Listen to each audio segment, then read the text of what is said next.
Welcome to imaginative tales. Chapter 321। जीफी क्षण भर के लिए स्तब्ध रह गई, स्थिति को समझ पाने में असमर्थ। कोई बुरी यादें नहीं, बस वापस जाने का सहज प्रतिरोध। पूरे परिवार ने जीफी के विचारों को साझा किया। किन्यान ने कहा, वास्तव में हमें यकीन नहीं है कि क्या सचमुच कुछ नहीं है, या फिर उसकी यादें धुंधली हो गई है। हालांकि किन परिवार के बीच घनिष्ठ संबंध थे, लेकिन उन पर संदेह करना एक दर्दनाक अनुभव था। किन के पिता और किन की मां ने किन जियान की प्रतिक्रियाओं के कारण गुप्त रूप से जांच की थी। हालांकि चाहे वह उस समय की निगरानी फुटेज हो या पूर्व घरेलू कर्मचारियों की गवाही, सब कुछ साबित करता था कि परिवार में हर कोई किन जियान के साथ अच्छा व्यवहार करता था, चाहे वो सख्त दादा किन हो, प्यार करने वाली दादी लू हो, या घर में रहने वाले अन्य रिश्तेदार हों। स्मार्ट और सुंदर होने के कारण उसके भाई बहन शुरू में उससे बहुत प्रभावित थे, जिससे वो सबके ध्यान का केंद्र बन गया। यहाँ तक कि दादी लू की बेटी, जो विदेश में पढ़ रही थी और जिसका उनसे कोई खून का रिश्ता नहीं था, जब भी वो वापस लौटती तो हमेशा किन जियान के साथ समय बिताती और उसकी पढ़ाई में मदद करती। जब उसे किन जियान की मनोवैज्ञानिक समस्याओं का पता चला, तो उसने बहुत चिंतित होकर सक्रिय रूप से अपना समर्थन देने की पेशकश की। जांच के निष्कर्षों ने किन के पिता और किन की मां के पास अपने परिवार पर संदेह करना बंद करने के अलावा कोई विकल्प नहीं छोड़ा। वे केवल ये मान सकते थे कि वाइस सिटी में लौटने से किन जियान के माता पिता द्वारा त्याग दिए जाने का आघात शुरू हो सकता है। किन के पिता और किन की मां को अपराध बोध हुआ, इसलिए उन्होंने कभी किन जियान को वापस जाने के लिए मजबूर नहीं किया। वास्तव में उन्होंने इस बारे में बात करना ही बंद कर दिया और एक अलिखित समझौता कर लिया। वे बस जन्मदिन मनाने के लिए खुद वापस आएंगे, और बस इतना ही। हालांकि उनके गृहनगर में रिश्तेदार अभी भी किन जियान के बारे में बहुत परवाह करते थे। जीफी के पहले 2 सालों में न जाने का कारण ये था कि उसके गृहनगर में रिश्तेदारों ने किन जियान और जीफी की शादी के पीछे की सच्चाई के बारे में सुन लिया था, और वे उससे बहुत नाखुश थे। वे सुरक्षात्मक थे और नहीं चाहते थे कि किन जियान को इस तरह का अन्याय सहना पड़े।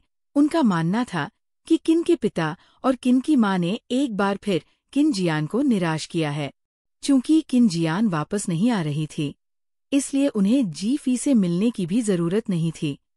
लेकिन इस बार किन परिवार के बाकी सदस्यों ने उत्साहपूर्वक जीफी को आमंत्रित किया था। रवैये में ये बड़ा बदलाव पूरी तरह से किन जियान के अपनी पत्नी के प्रति स्नेहपूर्ण व्यवहार के कारण था, जो पहले से ही किन कॉर्पोरेशन में फैल चुका था। किन परिवार के बाकी लोगों को इसके बारे में कैसे पता नहीं चल सकता था?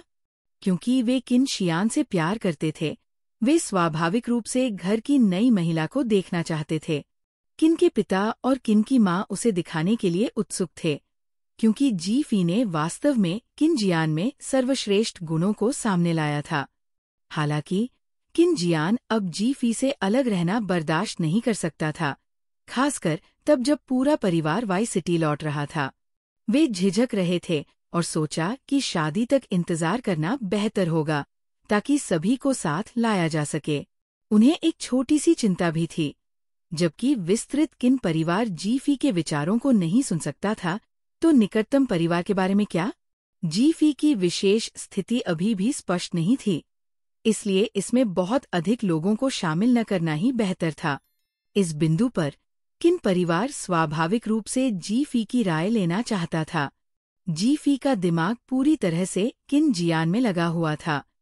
उसे आखिरकार समझ में आ गया कि किन जियान पहले भावनात्मक रूप से क्यों संयमित और उदासीन था। दूसरों के मामलों में उसकी कोई दिलचस्पी नहीं थी, लेकिन वह चुपचाप पर्दे के पीछे मदद कर रहा था, अंतर्मुखी और चुप। तो यही था।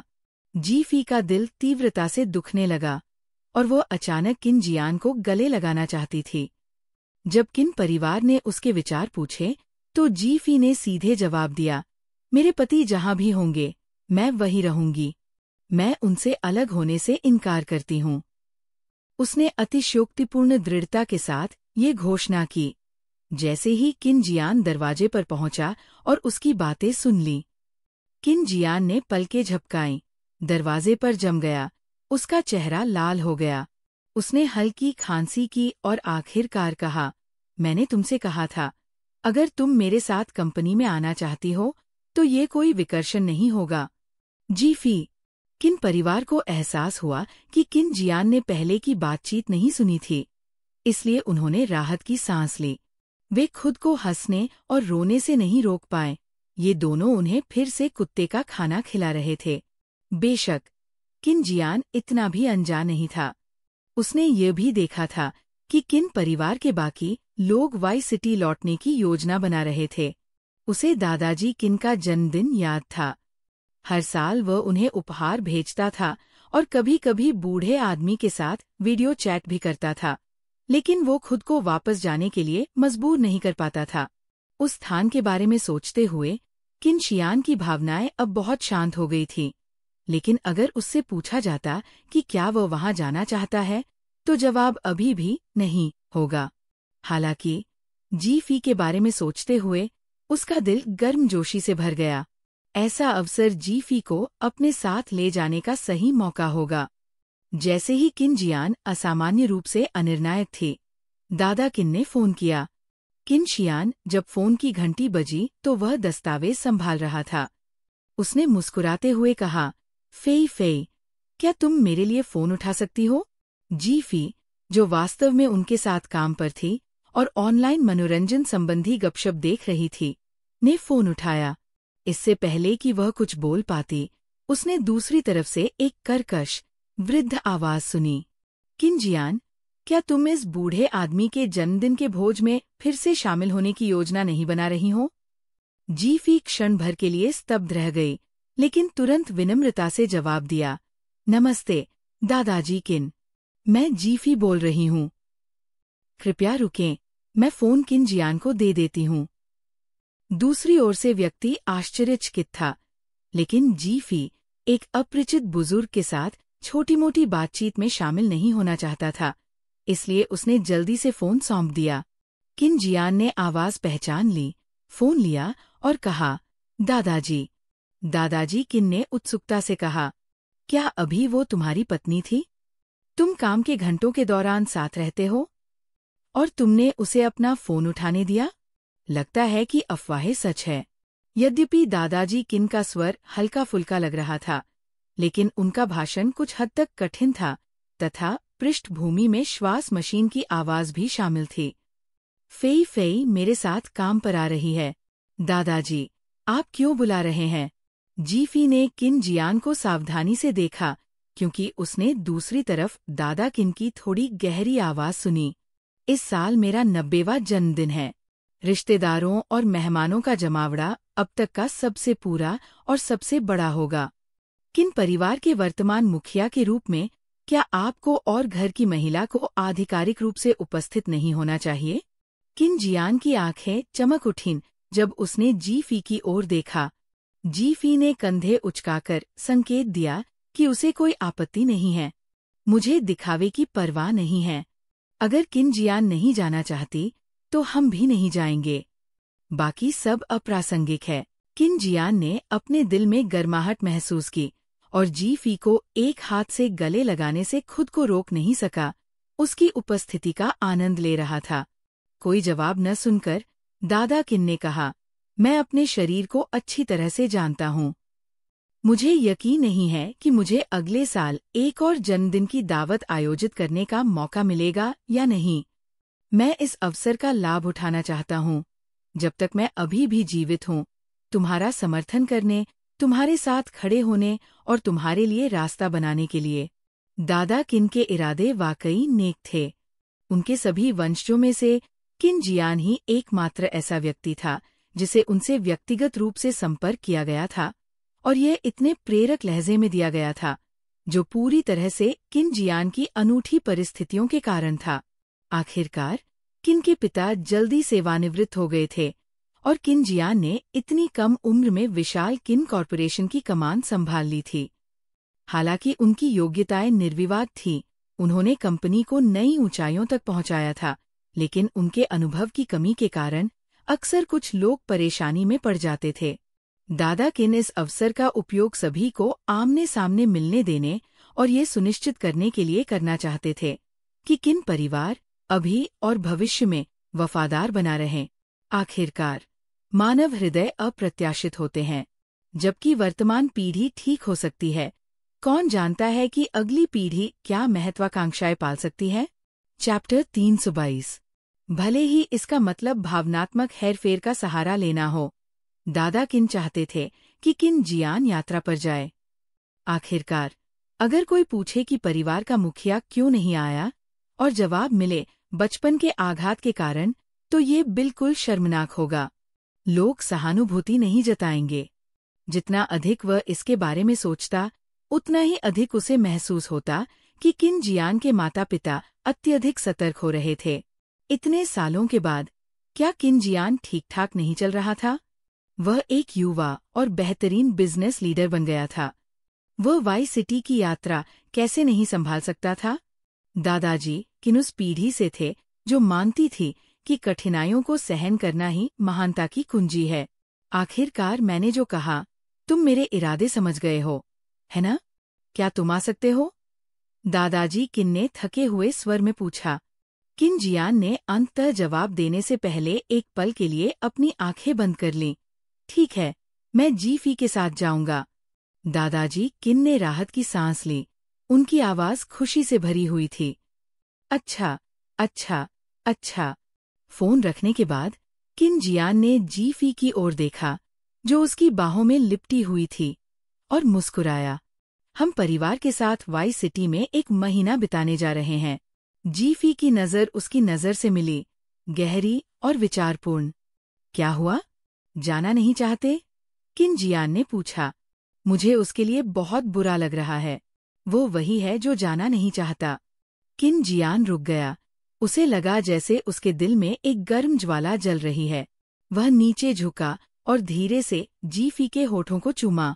जब जीफी की आंखें धुंधली हो गईं, तो उसने उसे धीरे से मना लिया। लेकिन मैं तुम्हें अपने साथ ले जाना चाहता हूँ। मैं चाहता हूँ कि हर कोई जाने कि तुम मेरा प्यार हो। तो क्या तुम मेरे साथ आओगी?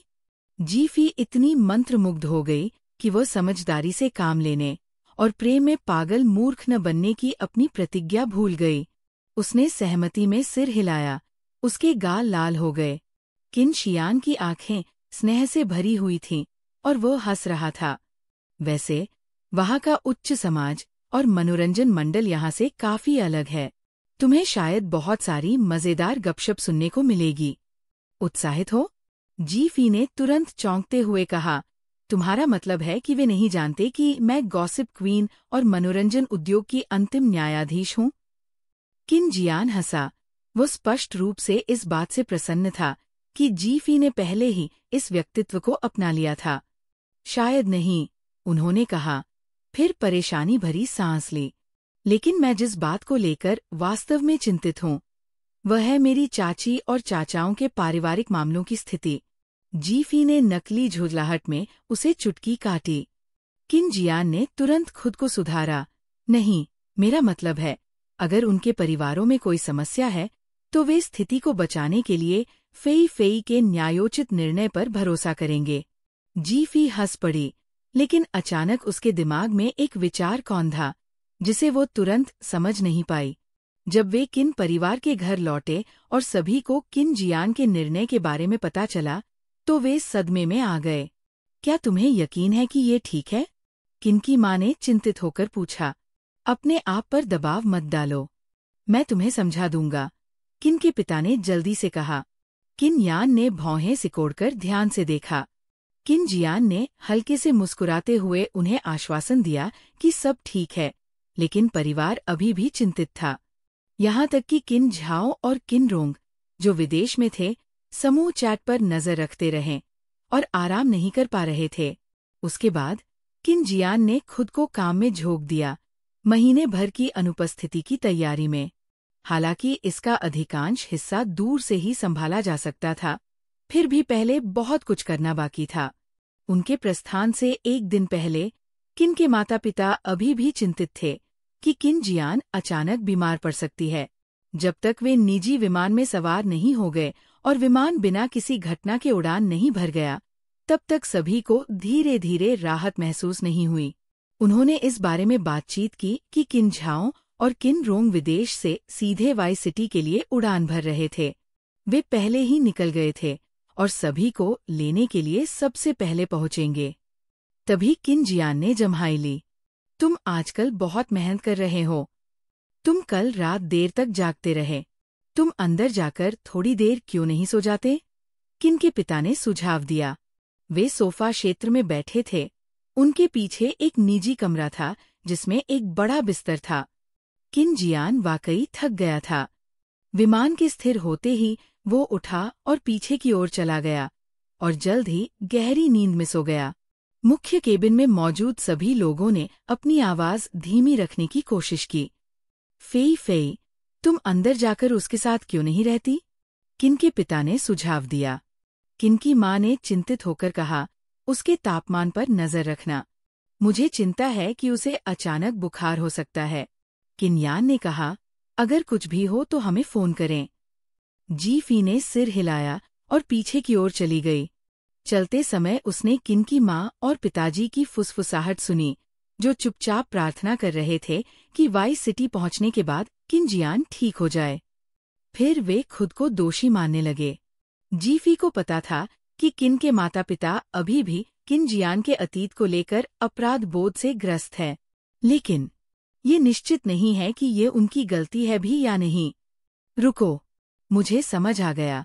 मेरे लिए जांच करने का ये सही मौका है। चूंकि मैं उनके करीब नहीं हूँ, इसलिए मेरे पास ये संदेह करने का हर कारण है कि क्या उन्होंने अतीत में मेरे किन जियान के साथ बुरा व्यवहार किया है। अगर सब कुछ ठीक है तो सब ठीक है, लेकिन अगर कोई समस्या है तो हम। जी फी को आखिरकार एहसास हुआ कि उसके दिमाग में पहले क्या चल रहा था। ये उसके गपशप करने वाली रानी के हुनर का इस्तेमाल करने का सबसे सही तरीका था। किन परिवार जिम्मेदारी लेने के लिए इतना अड़ा हुआ था कि जी फी ने उनसे सवाल करना लगभग बंद कर दिया था। लेकिन तार्किक रूप से उसे हर किसी पर संदेह करना चाहिए। जैसे ही जी फी ने निजी कमरे का दरवाजा खोला, उसने तीनों किन परिवार के सदस्यों और छोटी किनशी को स्तब्ध होकर चुपचाप देखते हुए छोड़ दिया। किन शियान गहरी नींद में था। उसे कुछ भी सुनाई नहीं दिया। उसे केवल एक परिचित उपस्थिति का एहसास हुआ। उसकी नींद बेचैन थी, मानो वह किसी खामोश, दमनकारी जगह में फंस गया हो, अदृश्य जंजीरों से बंधा हो जिनसे वो निकल नहीं सकता। डर से लड़ने के लिए उसकी भावनाएं इतनी खोखली हो गई कि उसे कुछ भी महसूस नहीं हुआ, लेकिन वहां बहुत ठंड थी। उसे उस हड्डियों को कंपा देने वाली ठंड से नफरत थी। अचानक उसे अपने कॉलरबोन में तेज दर्द महसूस हुआ। किन जियान जब उठा तो उसने पाया कि कोई उसकी बाहों में गर्म और आरामदायक है। उसकी परिचित खुशबू से उसे सुरक्षा की एक अवर्णनीय भावना महसूस हो रही थी। नीचे देखने पर उसने देखा कि जी फी अभी भी आधी नींद में उसकी कॉलरबोन को कुतर रहा था। किसी तरह उसने उसे काटने की आदत विकसित कर ली थी।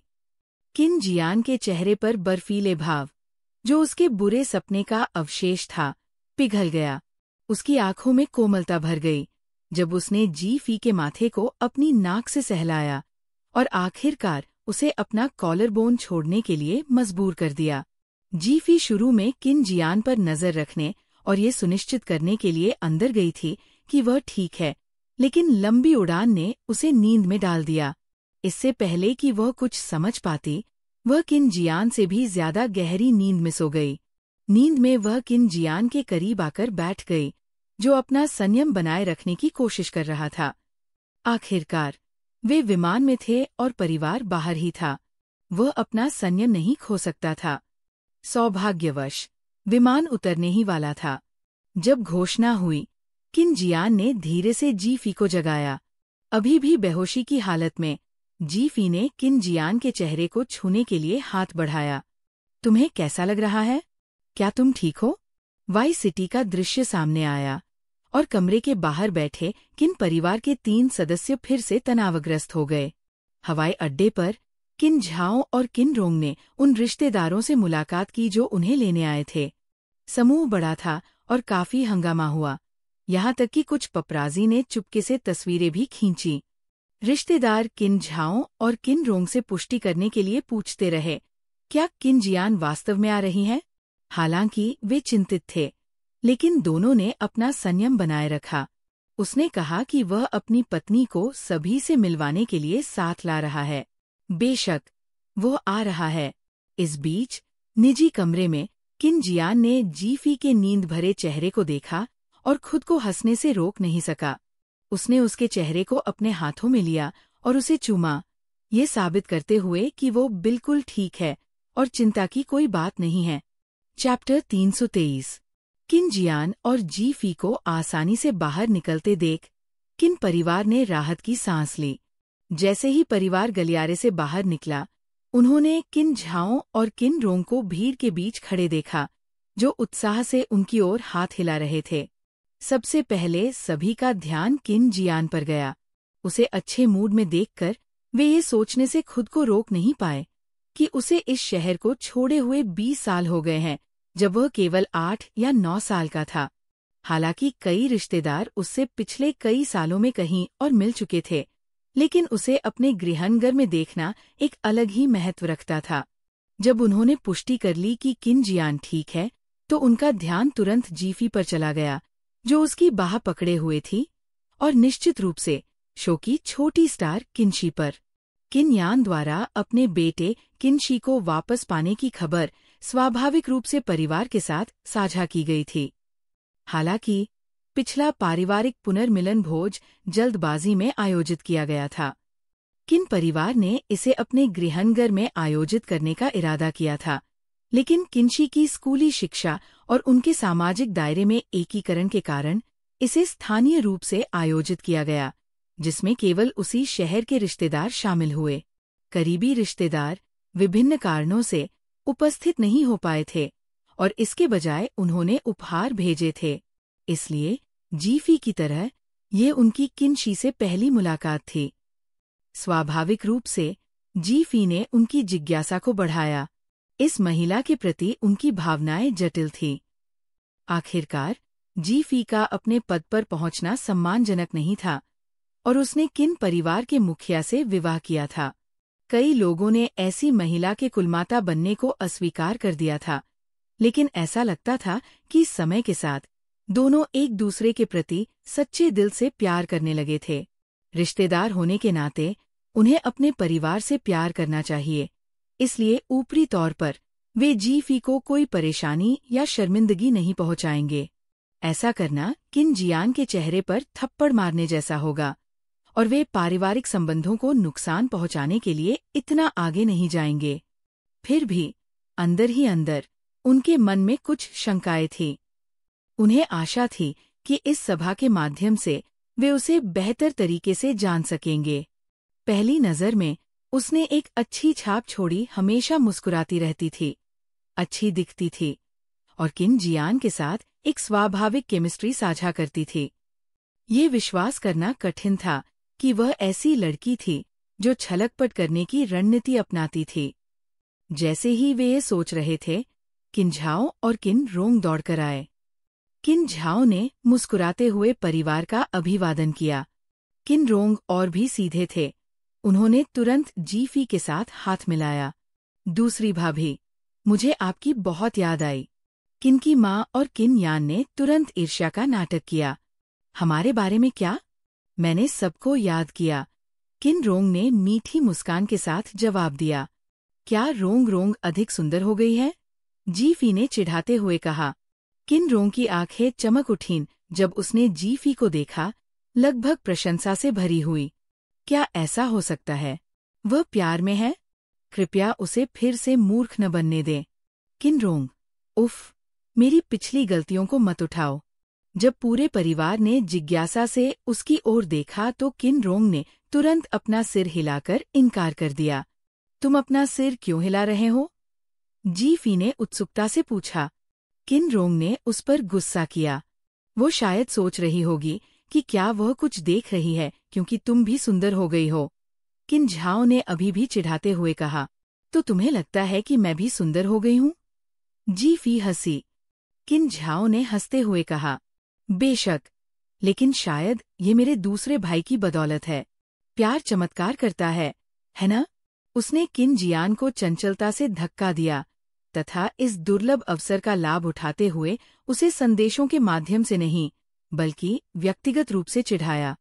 किन जियान की आंखों में मुस्कान आ गई। फेई फेई हमेशा से खूबसूरत रही है। किन झाओ ने तुरंत एक अतिशयोक्तिपूर्ण चेहरा बनाया, जैसे कि उसके आमतौर पर शांत रहने वाले भाई का इतना स्नेही होना उसके लिए असहनीय था। यद्यपि किन जियान की प्रशंसा से जीफी शर्मा रही थी, लेकिन वह किन झाओ को छोड़ने वाली नहीं थी। बेशक, हम प्यार पर पनप रहे हैं। तुम्हारे विपरीत, किन झाओ, तुम्हारी प्रगति की कमी को देखते हुए मैं अनुमान लगा रहा हूँ कि तुमने उससे संपर्क करने की हिम्मत भी नहीं की है। शायद तुम बस दूर से उसके स्कूल के गेट को घूर रहे हो। किन झाओ, मैं आत्मसमर्पण करता हूँ, बड़ी बहन। किन जियान के गाल गुलाबी हो गए। प्यार वाकई पौष्टिक था। किन परिवार के बाकी लोगों ने अपनी हंसी दबा ली। जब अन्य किन रिश्तेदार वहां पहुंचे और उनकी बातचीत देखी तो वे कुछ आश्चर्यचकित हुए।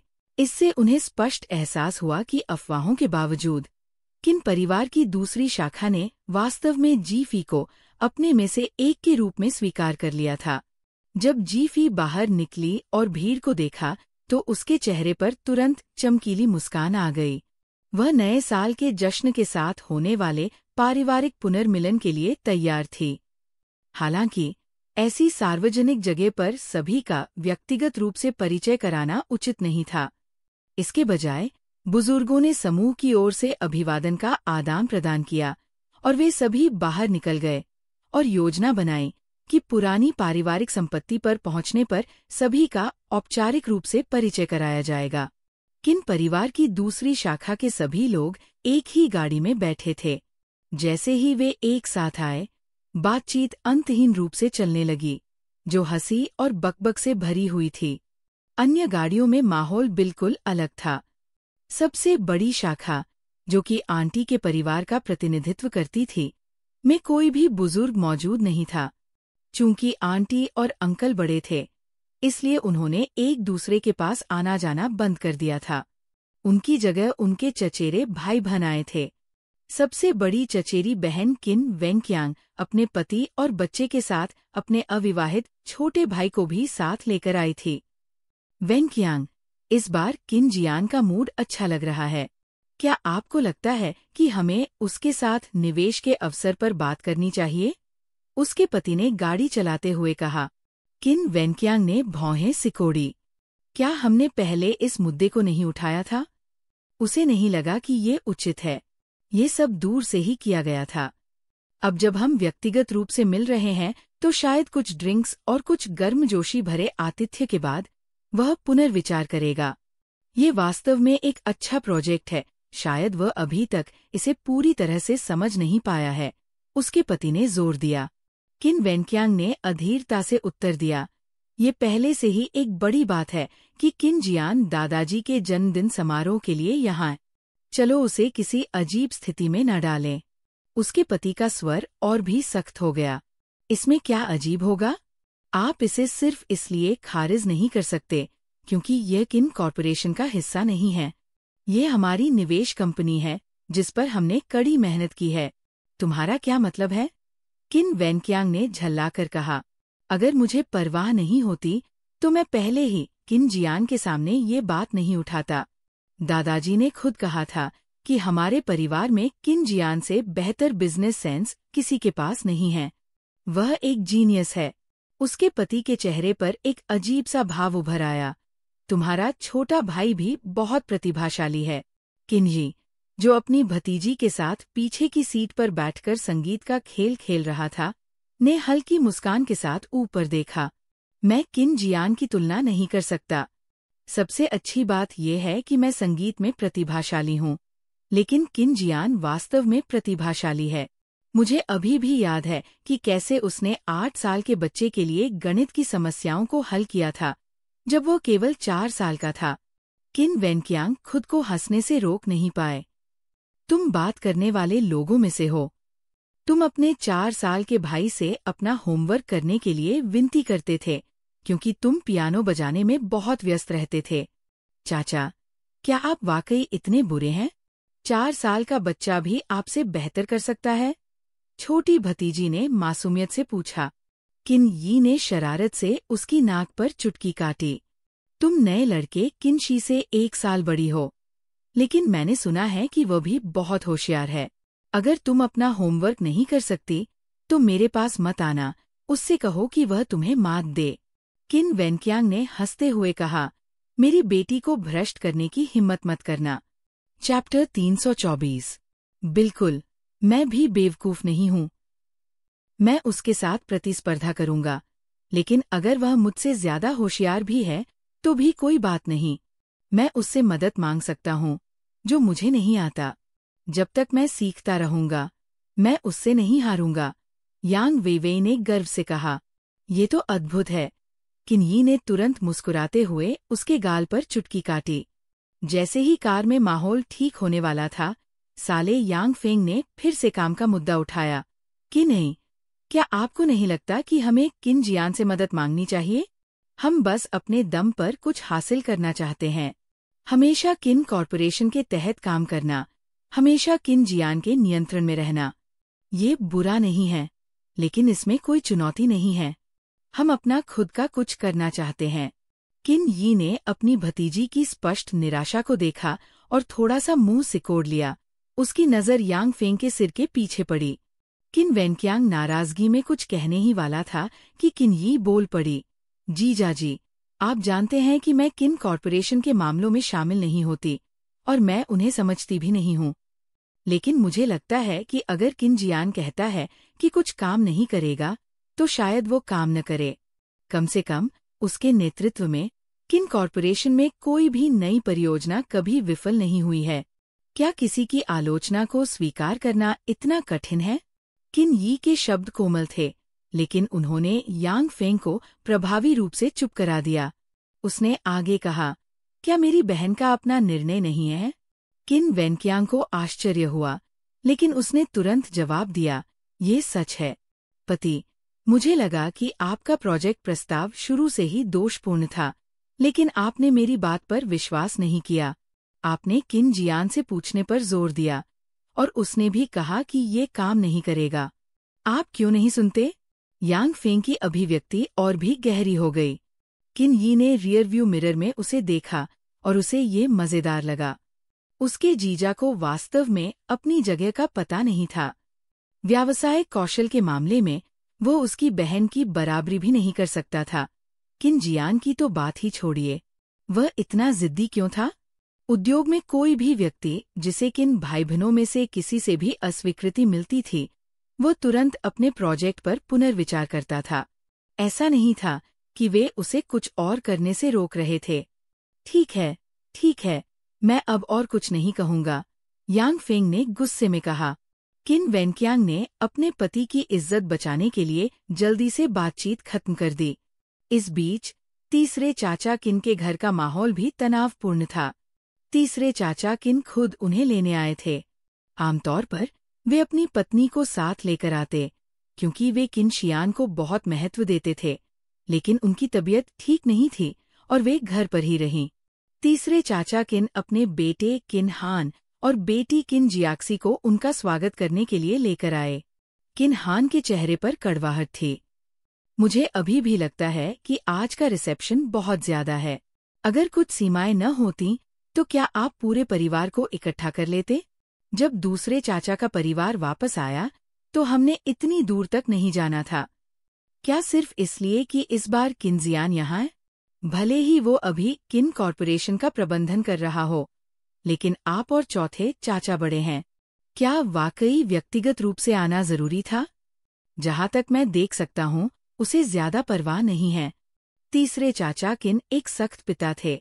ये सुनकर उन्होंने तुरंत डांटा, मैंने तुम्हें क्या सिखाया है? तुम्हें कोई शिष्टाचार नहीं है।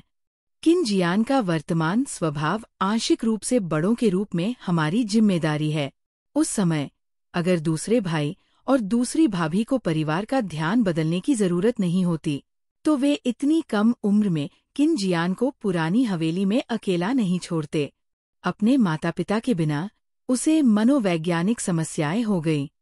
अब जब वो आखिरकार अपने डर पर काबू पा चुका है और तुम्हारे दादाजी से मिलने वापस आया है, तो ये उचित ही है कि हम उसका सम्मान करें। किन्हान शायद ही कभी अपने पिता से बहस करने की हिम्मत करता था, लेकिन इस बार वो खुद को रोक नहीं सका। मैं बस उत्सुक हूँ। आप मनोवैज्ञानिक अस्थिरता वाले किसी व्यक्ति को परिवार के मुखिया के रूप में क्यों चुनेंगे? कुछ और साल इंतजार करने से कोई नुकसान नहीं होता। अगर दूसरे चाचा पद छोड़ना चाहते थे, तो क्या आप या चौथे चाचा पद नहीं संभाल सकते थे? बस, वह तुम्हारा चचेरा भाई है। तुम क्या सोच रहे हो? तीसरे चाचा किन के स्वर में चेतावनी थी। किन्हान ने अपनी मुट्ठियां भींच ली और बुदबुदाया, मैं बस उत्सुक हूँ। बाहर लोग यही कह रहे हैं। तीसरे चाचा किन ने व्यंग्य किया, वाइस सिटी में लोग आमतौर पर किन जियान से सीधे तौर पर डील नहीं करते, इसलिए उन्हें पता नहीं है। क्या आपको लगता है कि आपके दूसरे चाचा ने इसलिए पद छोड़ा क्योंकि वह ऐसा करना चाहते थे? उन्हें पता था कि वह किन जियान की क्षमताओं से मेल नहीं खा सकते। वहां रहना बेकार होता। आपने अभी अभी किन कॉरपोरेशन में काम करना शुरू किया है और अभी तक उनके साथ बातचीत करने की अनुमति नहीं है। एक बार जब आप अपने चचेरे भाई के साथ कुछ बार काम कर लेंगे, तो आपको समझ आ जाएगा। अपने पिता के चेहरे पर गर्व देखकर किन हान की मुट्ठियां कस गईं। ये किन जियान की वजह से ही था कि उसके हमेशा संकोची पिता उससे इस तरह बात कर रहे थे, लेकिन वह इसे स्वीकार नहीं कर सका। क्या किन जियान वाकई इतना असाधारण था? उसे नहीं लगता था कि उसके पिता दूसरे चाचा से कमतर थे, इसलिए स्वाभाविक रूप से उसे नहीं लगता था कि वह किन जियान से कमतर है। किन जियान को बस कुछ साल की बढ़त मिली थी। जब तुम छोटे थे तो तुम उसे अपना आदर्श मानते थे। क्या तुम्हें याद नहीं है? तीसरे चाचा किन ने अपने बेटे के अहंकार से चिंतित होकर पूछा। किन हान ने हंसते हुए कहा, मुझे याद नहीं है। तीसरे चाचा किन ने इस बारे में सोचा। ये समझ में आया, जब तक किन हान इतना बड़ा हुआ कि उसे सब याद आ गया, तब तक किन जियान पहले से ही अलग थलग हो चुका था। वैसे भी आप उनसे बहुत कुछ सीखेंगे। उनके बताए रास्ते पर चलें और आप हमारी पीढ़ी से कहीं ज्यादा हासिल करेंगे। आपकी सबसे बड़ी चाची की बेटी ने हमेशा यही किया है, और चौथे चाचा के 2 बच्चे जो आपसे 1 साल पहले कंपनी में शामिल हुए थे, किन जियान के मार्गदर्शन में तेजी से आगे बढ़े हैं। हो सकता है कि वो ज्यादा भावनाएं न दिखाएं, लेकिन वो हमेशा परिवार का ख्याल रखते हैं। किन हान को लगा कि अपने पिता से इस बारे में बात करने से वो पागल हो जाएगा। दूसरे परिवारों में कड़ी प्रतिस्पर्धा थी, लेकिन किन परिवार में ऐसा लग रहा था कि हर कोई 1 या 2 होशियार व्यक्तियों के नेतृत्व में संतुष्ट था। हालांकि एक ऐसा क्षेत्र था जहां किन जियान इतना होशियार नहीं लगता था, उसे धोखे से एक ऐसी महिला से शादी करवा दी गई थी जिसकी कोई पृष्ठभूमि नहीं थी, कोई शिक्षा नहीं थी, और जो एक कॉमेडियन भी बन गई थी। इस मामले में किन जियान हमेशा उससे हार जाता। किन हान इस पर आगे चर्चा नहीं करना चाहता था और उसने विषय बदल दिया। वैसे आप और माँ ने एक धर्मपुत्री को गोद लिया है। क्या हम इस बार पूरे परिवार के सामने इस बारे में बात कर सकते हैं? हमें शिनशिन को अपने साथ लाना था, लेकिन आपने कहा कि ये उचित नहीं है। किन हान ने शिकायत की, इस बात से पूरी तरह अनजान कि उसकी बहन किन जियाक्सी, जो कोने में चुपचाप बैठी थी, उसके शब्दों से झेंप गई थी। तीसरे चाचा किन ने थोड़ा भौहें सिकोड़ी। मैं अभी भी इस पर विचार कर रहा हूँ। मैं पहले तुम्हारे दादाजी से बात करूंगा। अगर वे असहमत होते हैं तो हम इस मामले को छोड़ देंगे। किन हान तुरंत बोला, लेकिन उसने माँ की जान बचाई थी। बस, मैं इसे संभाल लूंगा। तीसरे चाचा किन ने अपनी बेटी की परेशानी पर ध्यान न देते हुए कहा। वह पिछले कुछ समय से असामान्य रूप से शांत थी। सबसे ज्यादा चहल पहल चौथे चाचा किन की कार में थी। अधेड़ उम्र में विधुर हो जाने के कारण चौथे चाचा किन अपनी 2 बेटियों किन जिंग और किन शियाओयू को लेने आए थे। चौथे चाचा किन हंसे, तुम दोनों इतने चुप क्यों हो? क्या तुम किन जियान के आने से उत्साहित नहीं थे? दोनों लड़कियां मुस्कुरा रही थी, लेकिन उनकी आंखें अपने फोन पर चिपकी हुई थीं और उनकी उंगलियां तेजी से टाइप कर रही थी। किन जिंग ने कहा, मैं उत्साहित हूँ। क्या आप नहीं देख सकते कि मैं मुस्कुराना बंद नहीं कर सकता? दूसरा भाई मेरा आदर्श है। जब भी मैं उसे देखता हूँ, मैं उसके करिश्मे से प्रभावित हो जाता हूँ। उसका व्यक्तिगत आभा मंडल कोई मजाक नहीं है। किन शियाओयू ने कहा, मैं भी उत्साहित हूँ। मैंने चुपके से दूसरे भाई और दूसरी भाभी की कुछ तस्वीरें ली है। भले ही तीसरा भाई बेहद खूबसूरत है, लेकिन मुझे मानना होगा कि दूसरे भाई की शक्ल सूरत एक अलग ही स्तर की है। अपनी क्षमताओं के साथ वह व्यावहारिक रूप से एक आदर्श व्यक्ति है, अपने बॉयफ्रेंड से भी ज्यादा परफेक्ट। किन जिंग ने अपनी जुड़वा बहन को चिढ़ाते हुए कहा, निश्चित रूप से तुमसे ज्यादा परफेक्ट। किन शियाओयू ने जवाब दिया, दूसरी भाभी भी खूबसूरत है। मुझे लगता है कि वह मेरी तरह की इंसान है। अगर आपको कोई पसंद है, तो आपको उसे पाने का कोई रास्ता ढूंढना चाहिए। कार में बैठे दोनों लोगों ने तुरंत भौहें सिकोड़ ली और एक स्वर में कहा, आप ऐसा नहीं कर सकते। अगर आप सीमा पार करेंगे तो आपको गिरफ्तार किया जा सकता है। किन शियाओयू ने हंसते हुए अपना फोन हिलाया। चिंता मत करो, मैं वह रास्ता नहीं अपनाऊंगी। मेरा लड़का तैयार है। शायद इसलिए क्योंकि तुम उस पर पैसे फेंक रहे हो। किन जिंग ने फिर चिढ़ाते हुए कहा, कम से कम वह कोई ऑनलाइन अजनबी तो नहीं है जिससे मैं कभी नहीं मिली। आप वाकई तीसरी पीढ़ी के अमीर लोगों में से एक हैं। किन शियाओयू ने जवाब दिया। भाई बहनों में तुरंत झगड़ा शुरू हो गया, जिससे चौथे चाचा किन को सिर दर्द होने लगा। जल्द ही लग्जरी कारें इस विशाल प्राचीन संपदा में प्रवेश कर गई, एक ऐसी जगह जहां जमीन का हर इंच कीमती था। चैप्टर 325। पहले तो किन परिवार थोड़ा घबराया हुआ था। आखिरकार इसी पुरानी हवेली में किन जियान धीरे धीरे चुप और अलग थलग हो गया था। लगभग ऐसा लगा जैसे उसने खुद को बंद कर लिया हो। उन्हें चिंता थी कि यहाँ वापस आने से उसके अंदर कुछ हलचल हो सकती है। हालांकि जैसे ही वे सबसे बाहरी द्वार से गुजरे, जीफी के आंतरिक विचार अनियंत्रित रूप से बाहर निकलने लगे, जिससे हवा में मौजूद सारा तनाव बिखर गया। वाह, ये हवेली है या पार्क? पेड़ों की अंतहीन श्रृंखला क्या है? क्या आप यहाँ खो नहीं जाएंगे? हे भगवान, वहाँ एक छोटा पुल है, एक बहती हुई नदी है, फव्वारे हैं, एक स्विमिंग पूल है, एक घुड़सवारी का मैदान है, एक बच्चों का खेल का मैदान है। आखिरकार मैं मुख्य इमारत देखता हूँ। रुको, क्या ये वाकई रहने लायक जगह है? ये इतनी बड़ी है कि इसे एक बार में देखना मुश्किल है। चीनी और पश्चिमी स्थापत्य शैली का मिश्रण। क्या हमें यकीन है कि ये कोई ऐतिहासिक इमारत नहीं है? मुझे पता था कि किन परिवार अमीर है और मैं पहले भी कुछ शानदार हवेलियों में गया हूँ, लेकिन ये तो फिजूल खर्ची का एक अलग ही स्तर है। जीफी ने अपनी नज़र खिड़की से बाहर टिकाए रखी, कोशिश कर रही थी कि वो बहुत अनुभवहीन न लगे। उसे पता नहीं था कि उसके विचार हर किसी के सुनने के लिए बाहर निकल रहे थे। इस स्थान की भव्यता इतनी अधिक थी कि किन शियान के भाई भी प्रभावित हो गए होंगे। जीफी ने यंत्रवत अपना सिर घुमाकर किन जियान की ओर देखा। वह किन परिवार का मालिक है और यह उसकी संपत्ति है। हे भगवान, हर कोई इसके बारे में इतना चुप रहा है। मैंने वास्तव में एक अमीर परिवार में शादी की और जीवन में जैकपॉट मारा। अचानक किन जियान आज अविश्वसनीय रूप से आकर्षक लग रहा है। किन परिवार के सदस्य हंसी। क्या तुम्हें इसका एहसास अभी हुआ?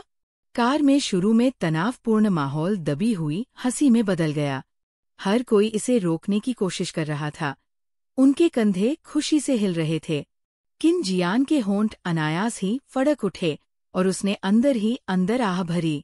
ऐसा लग रहा था कि अपनी पत्नी की नज़रों में आकर्षक बने रहने के लिए उसे और ज्यादा पैसे कमाने की जरूरत थी। ये देखकर कि जीफी को वास्तव में ये जगह पसंद आई, किन जियान ने पूछा, आप इसके बारे में क्या सोचते हैं? कार में बैठे परिवार के सदस्य चौंक गए। किन जियान वास्तव में इस जगह के बारे में बातचीत शुरू कर रहा था। जी फेई ने सचमुच प्रभावित होकर अंगूठा दिखाया। किन जियान ने एक पल सोचा और फिर कहा, क्या आप इसे चाहते हैं? किन परिवार? अचानक उन्हें लगा कि उन्हें इतना सतर्क नहीं रहना चाहिए था। ऐसा क्यों लग रहा था कि किन जियान अगर चाहे तो ये जगह जीफी को दे देगी, भले ही ये उसके लिए दर्दनाक यादें हों? रुको, हालांकि तुम किन परिवार के मालिक हो, लेकिन क्या तुमने हमेशा संपत्ति को लेकर परिवार के अन्य सदस्यों के साथ प्रतिस्पर्धा करने से परहेज नहीं किया है?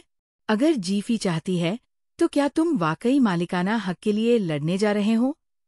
खैर, अगर किन जियान कुछ चाहता है, तो ये निश्चित रूप से उसका होगा, क्योंकि अब किन परिवार में उसका अधिकार है। लेकिन दादाजी किन अभी भी जीवित है। वे यही रह रहे हैं। क्या अब इस पर चर्चा करना थोड़ा अनुचित नहीं है? जीफी ने एक पल सोचा और अपना सिर हिलाया। ये वाकई बहुत प्रभावशाली है, बस इतना ही। ये शायद बहुत कीमती है, लेकिन इतनी बड़ी जगह में रहना बहुत असुविधाजनक होगा। हमें गाड़ी से आए हुए 5 मिनट हो चुके हैं और हम अभी भी प्रवेश द्वार पर नहीं पहुंचे हैं। रहने का कमरा और भी बड़ा होना चाहिए। बेडरूम से डाइनिंग रूम तक चलने में शायद 10 मिनट से ज्यादा समय लगेगा। मेरे जैसा आलसी व्यक्ति यहाँ रहकर निश्चित रूप से अपना वजन कम कर लेगा। किन परिवार, आपका दृष्टिकोण सचमुच अनोखा है, और इतनी बड़ी जगह तो मानो भूतहा लगती है। किन परिवार के कुछ सदस्य जो भूतों से डरते थे, वे तुरंत पीछे हट गए। एक समस्या जिसके बारे में उन्होंने पहले कभी नहीं सोचा था, अभी अभी सामने आई थी। धिक्कार है, वे आज रात अकेले सोने की हिम्मत नहीं कर पाएंगे। किन जियान, कोई चिंता नहीं, मेरे साथ मेरी पत्नी भी है। हसीम जाग के बीच आखिरकार कार एक बड़े चौराहे पर रुकी। जैसे ही वे बाहर निकले, एक विशाल प्रवेश द्वार ने उनका स्वागत किया। जल्द ही अन्य गाड़ियां आ गईं और सभी लोग गेट खोलकर भव्य स्वागत कक्ष में प्रवेश करने के लिए एकत्रित हो गए। दूर से जीफी ने एक गरिमामय सफेद बालों वाले व्यक्ति को सोफे की मुख्य सीट पर गंभीरता से बैठे देखा। अपनी उम्र के बावजूद दादा किन पूरी तरह से ऊर्जावान थे। प्रवेश करते समय उनकी तीखी आंखें चमक उठीं, खासकर जब वे किन जियान पर पड़ी।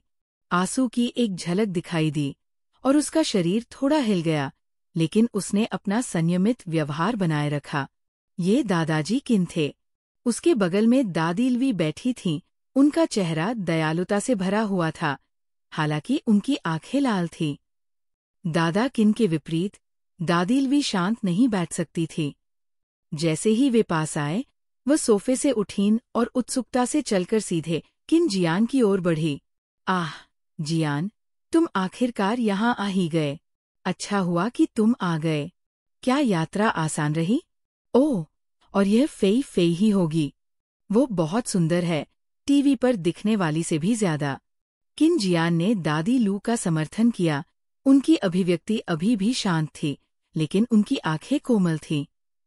दादी लू ने उनके संयमित व्यवहार पर ध्यान नहीं दिया और इसके बजाय खुशी से बार बार उनके हाथ थपथपाए। फिर वह जीफी की ओर मुड़ी, उसे खुशी से देखते हुए स्पष्ट रूप से बहुत खुश थी। दादी लू की गर्मजोशी और स्नेह ने तुरंत जीफी के दिल को नरम कर दिया। एक पल के लिए उसने खुद को लगभग आश्वस्त कर लिया कि इतनी दयालु और प्यारी दादी संभवतः किन जियान के साथ बुरा व्यवहार नहीं कर सकती थी। लेकिन अगले ही पल जीफी ने खुद को संभाला। उसने पहले ही दादा किन और दादी लू की पृष्ठभूमि के बारे में शोध कर लिया था, इसलिए उसने जल्दी से अपने दिमाग में महत्वपूर्ण जानकारी की जांच की। दादा किन, दादी लवी, वे परीक्षा पास कर गए। किन जियान कुछ देर के लिए उलझन में पड़ गया। उसे समझ नहीं आया कि जीफी का क्या मतलब है, लेकिन उसने जल्दी से वहां मौजूद अन्य किन परिवार के सदस्यों पर नजर डाली। किन परिवार की दूसरी शाखा के सदस्यों को स्वाभाविक रूप से समझ आ गया कि जीफी क्या कर रही थी। उसके विचार सुनकर उन सभी ने राहत की सांस ली। वे ये सोच भी नहीं सकते थे कि दादा किन किसी हानिकारक कार्य में शामिल हो सकते हैं, और दादी लू, जिन्होंने परिवार के लिए इतना कुछ समर्पित किया था, वे ऐसी व्यक्ति थीं जिनके बारे में वे कल्पना भी नहीं कर सकते थे कि वे किन जियान को कोई नुकसान पहुंचा सकती है। शुक्र है वो नहीं थी। हालांकि उन्होंने कमरे में मौजूद अन्य लोगों की प्रतिक्रिया जानने के लिए जल्दी से चारों ओर नजर दौड़ाई। ऐसा लग रहा था किसी और ने कोई प्रतिक्रिया नहीं की थी। उन्हें तसल्ली हुई। आखिरकार जीफी के विचार इतने अचानक आए थे कि जो कोई भी उन्हें सुनता उसकी कोई न कोई प्रतिक्रिया होती। उन्हें पहले से ही संदेह था कि किन परिवार के सभी सदस्य जीफी के विचारों को नहीं सुन सकते। आखिरकार जब किन्शी की स्थिति पहले भी सामने आई थी तो किन परिवार के कुछ रिश्तेदार उनसे मिलने आए थे और उनमें से कोई भी उसकी अंतरात्मा की आवाज नहीं सुन पाया था। इससे उनके सिद्धांत की और पुष्टि हुई। शायद ऐसा इसलिए था क्योंकि जीफी के दिल में उनके लिए एक विशेष स्थान था। किन परिवार के सदस्य गर्व की भावना महसूस करने से खुद को रोक नहीं सके, मानो उन्हें किसी तरह से स्वीकार किया गया हो। किन शियान और जीफी को बहुत प्यार देने के बाद दादी लू स्वाभाविक रूप से किन्शी को नहीं भूली, जो पहली बार उनसे मिलने आई थी। अगर उनकी सेहत ठीक होती तो दादी लू किन्शी को ले जाती। ओह, छोटा शी बिल्कुल वैसा ही दिखता है जैसा बचपन में शियान दिखता था। बहुत प्यारा है। बेचारा बच्चा, तुमने बाहर बहुत मुश्किल समय बिताया है, लेकिन अब तुम वापस आ गए हो। सब ठीक हो जाएगा। दादाजी किन ने अपना गला साफ किया और दादी लू को शांत होने का संकेत दिया। आंटी लव, आप युवा पीढ़ी पर इतना ध्यान केंद्रित कर रही हैं कि आप हम बूढ़े लोगों को भूल गई हैं। सोफे पर बैठे एक अधेड़ उम्र के जोड़े ने कहा। वे सबसे बड़ी आंटी और सबसे बड़े चाचा थे, जो पहले उनका अभिवादन करने नहीं गए थे। वे खड़े हुए और सभी को गर्मजोशी से बैठने के लिए आमंत्रित किया। हालांकि किन परिवार की दूसरी शाखा साल में केवल एक बार ही आती थी, इसलिए उन्हें दादा किन, विशेष रूप से किन जियान, जीफी और किन्शी के प्रति अपना सम्मान उचित रूप से प्रकट करना पड़ता था। फोन पर दादाजी किन के सख्त व्यवहार के बावजूद व्यक्तिगत रूप से उन्होंने अपनी आधिकारिक उपस्थिति बनाए रखी। उन्होंने गंभीरता से सिर हिलाया और फिर मोटे लाल लिफाफे बांटे। किन जियान ने तुरंत अपना लिफाफा जी फेई को थमा दिया, जिसने ईंट के आकार का लिफाफा एक सच्ची मुस्कान के साथ थामा। उसके चेहरे पर खुशी बिल्कुल वैसी ही थी जैसी प्रतिक्रिया बड़ों को देखना पसंद था। चैप्टर 326। छोटी शी और जीफी को तुरंत दादी लू ने अपने और बूढ़े मास्टर के दोनों ओर मुख्य सोफे पर बैठा दिया।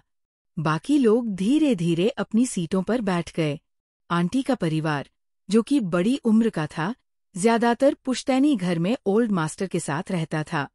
तीसरे चाचा का परिवार मूल रूप से वाई सिटी में रहता था, इसलिए वे अक्सर आते थे। चौथे चाचा का परिवार पड़ोसी जी सिटी में रहता था, इसलिए वे भी अक्सर आते थे।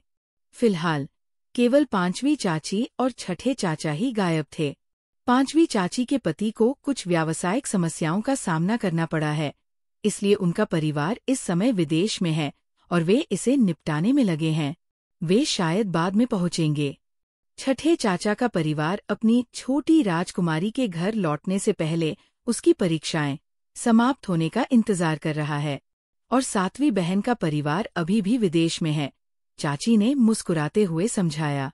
जीफी को ये याद करने में कुछ समय लगा कि सातवीं बहन का तात्पर्य दादी लू की सबसे छोटी बेटी लू मेह से था, जिसे वे सभी सातवीं बहन कहते थे। किन के पिता ने बीच में कहा, मैंने इसके बारे में सुना है। वैसे चलो पहले किन जियान और किन्शी को सभी से अपना परिचय करवाते हैं, अन्यथा ये दोनों छोटे बच्चे सभी को ठीक से संबोधित करना नहीं जान पाएंगे। मैं इसे संभाल लूंगा, पिताजी, किन जियान ने स्वेच्छा से कहा, जिससे कमरे में कुछ देर के लिए सन्नाटा छा गया। हालांकि वहां मौजूद कई लोगों का किन जियान के साथ पेशेवर व्यवहार था और उन्होंने एक दूसरे को विनम्रता से अभिवादन किया, लेकिन उसे इस तरह के निजी माहौल में पहल करते देखना दुर्लभ था। ये काफी असामान्य लगा। किन जियान ने जीफी का हाथ पकड़ लिया, चुपचाप उसे आश्वस्त किया और आंटी के परिवार से शुरू करते हुए सभी का परिचय कराना शुरू किया। आंटी के परिवार में आंटी, अंकल, उनके सबसे बड़े चचेरे भाई किन वेनकियांग, उनके पति यांग फेंग और उनकी बेटी यांग वेवे शामिल थे। सबसे बड़े चचेरे भाई किन यी भी थे। जी फेई ने विनम्र मुस्कान बनाए रखी, सभी का अभिवादन किया और चेहरों से नाम मिलाते रहे। चाची का परिवार, हाँ, परीक्षा में पास हो गया। किन के दूसरे परिवार ने राहत की सांस ली। क्विंजियान, किन यान ने किनशी को सभी का अभिवादन करने के लिए भी प्रेरित किया। यांग वेवेई का परिचय देते समय दोनों बच्चे जल्दी ही घुल मिल गए और संभवतः जल्द ही एक साथ खेलने के लिए तैयार हो गए। आंटी मुस्कुराई और बोली, पहले पिताजी और दादी लू ने जोर देकर कहा था कि हम सभी कोई शो देखें, वो शो जिसमें जी फी और किन झाओ ने प्रदर्शन किया था। आप लोग कमाल के थे, आपने तो चैंपियनशिप भी जीत ली।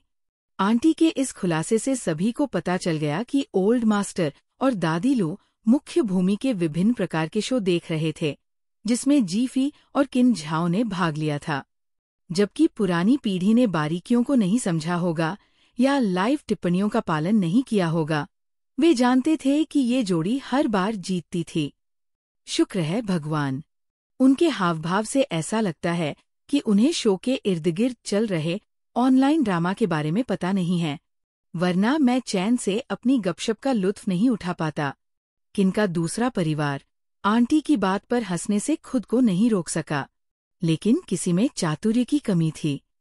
यांग फेंग अचानक बोल पड़ा, वैसे किन जियान, उस नए प्रोजेक्ट के बारे में जिसका मैंने पहले जिक्र किया था, उसमें तुम्हें क्या पसंद नहीं आया?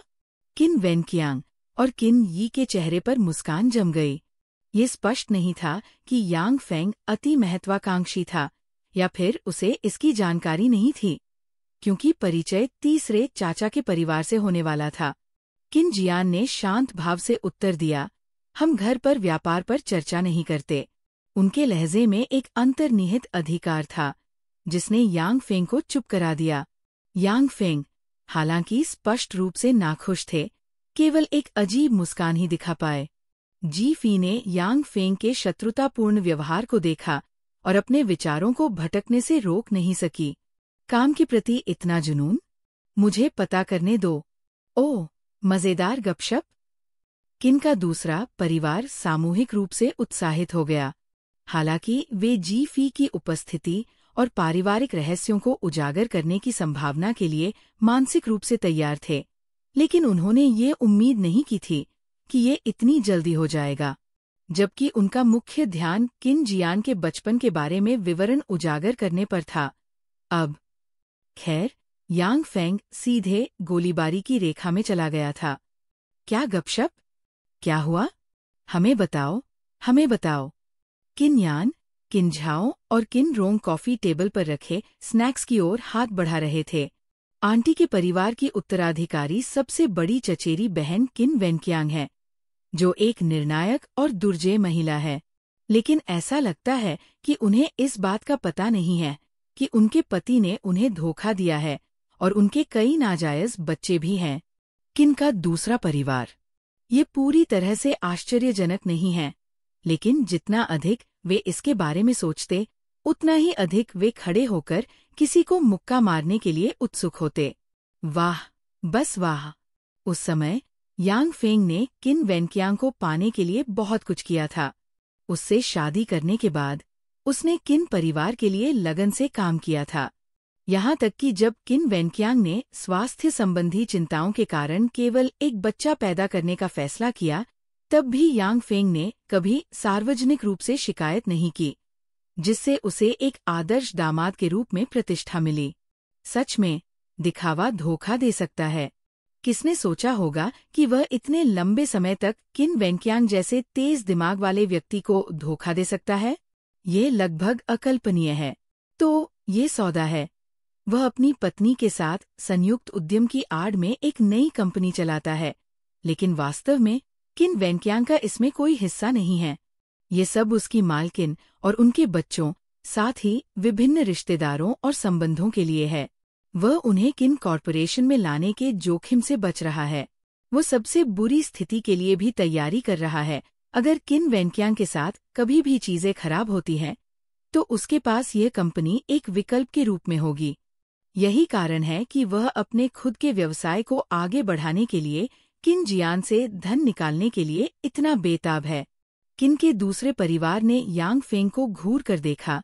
उनके चेहरे पर उदासी छा गई। यांग फेंग, जो अभी अभी अपने होश में आया था, शत्रुतापूर्ण निगाहों से चकित था।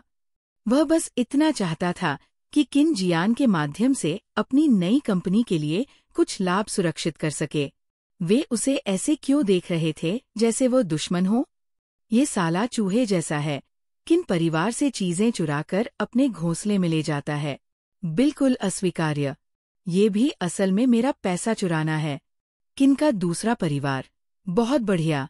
आपने वाकई परिवार की मुखिया की भूमिका को बखूबी निभाया है। तुम बदमाश, तुमने गलत आदमी को धोखा दिया है। मैं जल्द या बाद में तुम्हारा पर्दाफाश जरूर करूंगा। किन का दूसरा परिवार, हाँ, उसका पर्दाफाश करो। किन शियान, क्या वे आते ही परिवार तोड़ने की योजना बना रहे हैं? उसने चुपचाप अपना फोन निकाला और एक संदेश भेजा। आखिरकार उसके पास लोग थे जिन्हें वह यहाँ ला सकता था। किसी बदमाश को बेनकाब करने की शुरुआत सबूत इकट्ठा करने से होती है। यांग फेंग बेवजह काम उठा। उसने बस एक गलत समय पर प्रोजेक्ट का प्रस्ताव रखा था। उसे अपनी रीढ़ की हड्डी में ठंड क्यों महसूस हुई?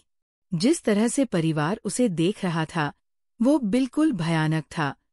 शायद असहज तनाव को भांपते हुए किन्जी, जो अपने सौम्य व्यवहार के लिए जाने जाते हैं, ने तुरंत बातचीत का रुख बदल दिया और किन्शी से पूछा कि क्या वह कोई संगीत वाद्य यंत्र बजाती है।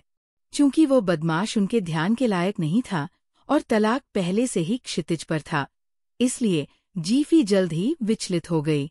ये चचेरा भाई एक शीर्ष कंजर्वेटरी में वोकल म्यूजिक प्रोफेसर है और एक प्रसिद्ध बैरिटोन है। ओह, अचानक मुझे एहसास हुआ कि वह किन झाओं की तरह ही सुंदर है, लेकिन एक परिष्कृत, कलात्मक तरीके से। उसका आकर्षण किन जियान और किन झाओ से अलग है। आंखों को सुकून देने वाला। क्विन जियान, किन झाओ, अरे अरे, वह मेरे जितना ही सुंदर कैसे हैं?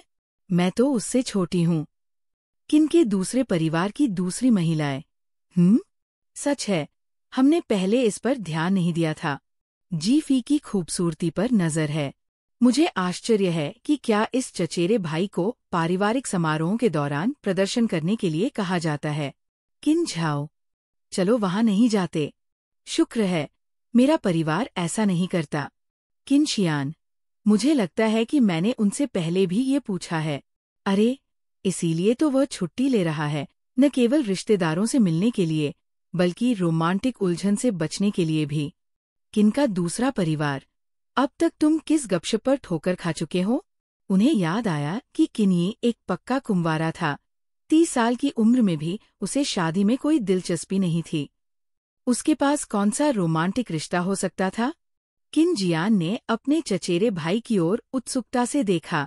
कंजर्वेटरी में उनके सबसे समर्पित छात्र ने उन्हें ये बात कबूल की थी। कोई आश्चर्य नहीं कि वह चीजों से बचते रहे हैं। किन का दूसरा परिवार, है रसदार गपशप। किन ही, इस बात से पूरी तरह अनजान कि उसके रहस्य उजागर हो चुके हैं, काम उठा। अचानक उसे भय की ठंडी लहर क्यों महसूस हुई? चैप्टर 327। चूंकि किन यी ने विषय बदल दिया था, किन जियान ने आसानी से कार्यभार संभाला और जीफी को तीसरे चाचा के परिवार से परिचित कराना शुरू कर दिया। तीसरे चाचा के परिवार में तीसरे चाचा और तीसरी चाची शामिल हैं।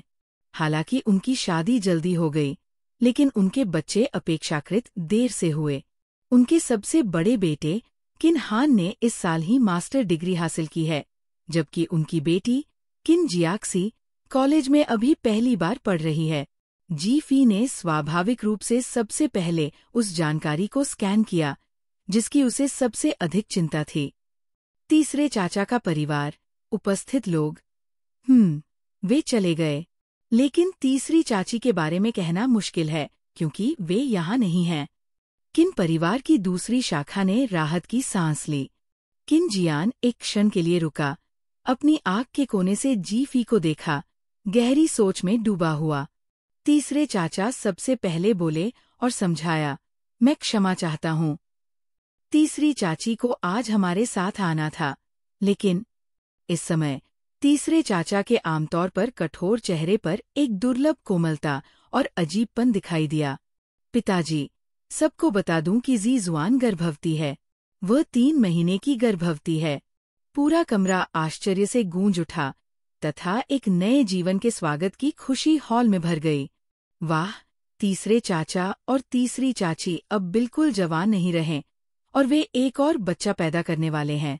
जैसे ही उसने ये सोचा, जीफी की नज़र किन के पिता और किन की माँ पर चली गई। किन के पिता और किन की माँ ने तुरंत सख्ती दिखाई। नहीं, ऐसा नहीं हो सकता था। वे 50 के दशक में थे। निश्चित रूप से इसके लिए बहुत बूढ़े थे। इसके अलावा उनके पास पहले से ही काफी बच्चे थे। किन भाई बहनों में उनके पास सबसे ज्यादा बच्चे थे। अन्य भाई बहनों ने अपनी हंसी दबा ली। तीसरे चाचा ने आगे कहा, कुछ समय पहले ज़ीज़ुआन एक छोटी सी कार दुर्घटना में घायल हो गई थी, जिसके कारण गर्भावस्था में कुछ अस्थिरता आ गई थी। इसलिए हमने अब तक किसी को बताने की हिम्मत नहीं की। वह अभी भी ठीक हो रही है, इसलिए जब वो अधिक स्थिर हो जाएगी तो हम उसे यहाँ ले आएंगे। किन के पिता और किन की माँ ने तुरंत उसे आश्वस्त किया कि जल्दबाजी करने की कोई आवश्यकता नहीं है, जबकि दादा किन और दादी लू बहुत खुश हुए। ज़ीज़ुआन पहले से ही एक बूढ़ी माँ है, इसलिए आपके परिवार को उसका अतिरिक्त ध्यान रखना चाहिए और उसके साथ अधिक समय बिताना चाहिए। वह बड़े जन्मदिन समारोह के लिए आ सकती है, दादा किन ने उत्साह से कहा, क्योंकि यह उनके जीवनकाल में देखा जाने वाला आखिरी नवजात शिशु हो सकता है। अपने दादाजी को इतना खुश देखकर किन्हान अचानक उत्साहित हो गया।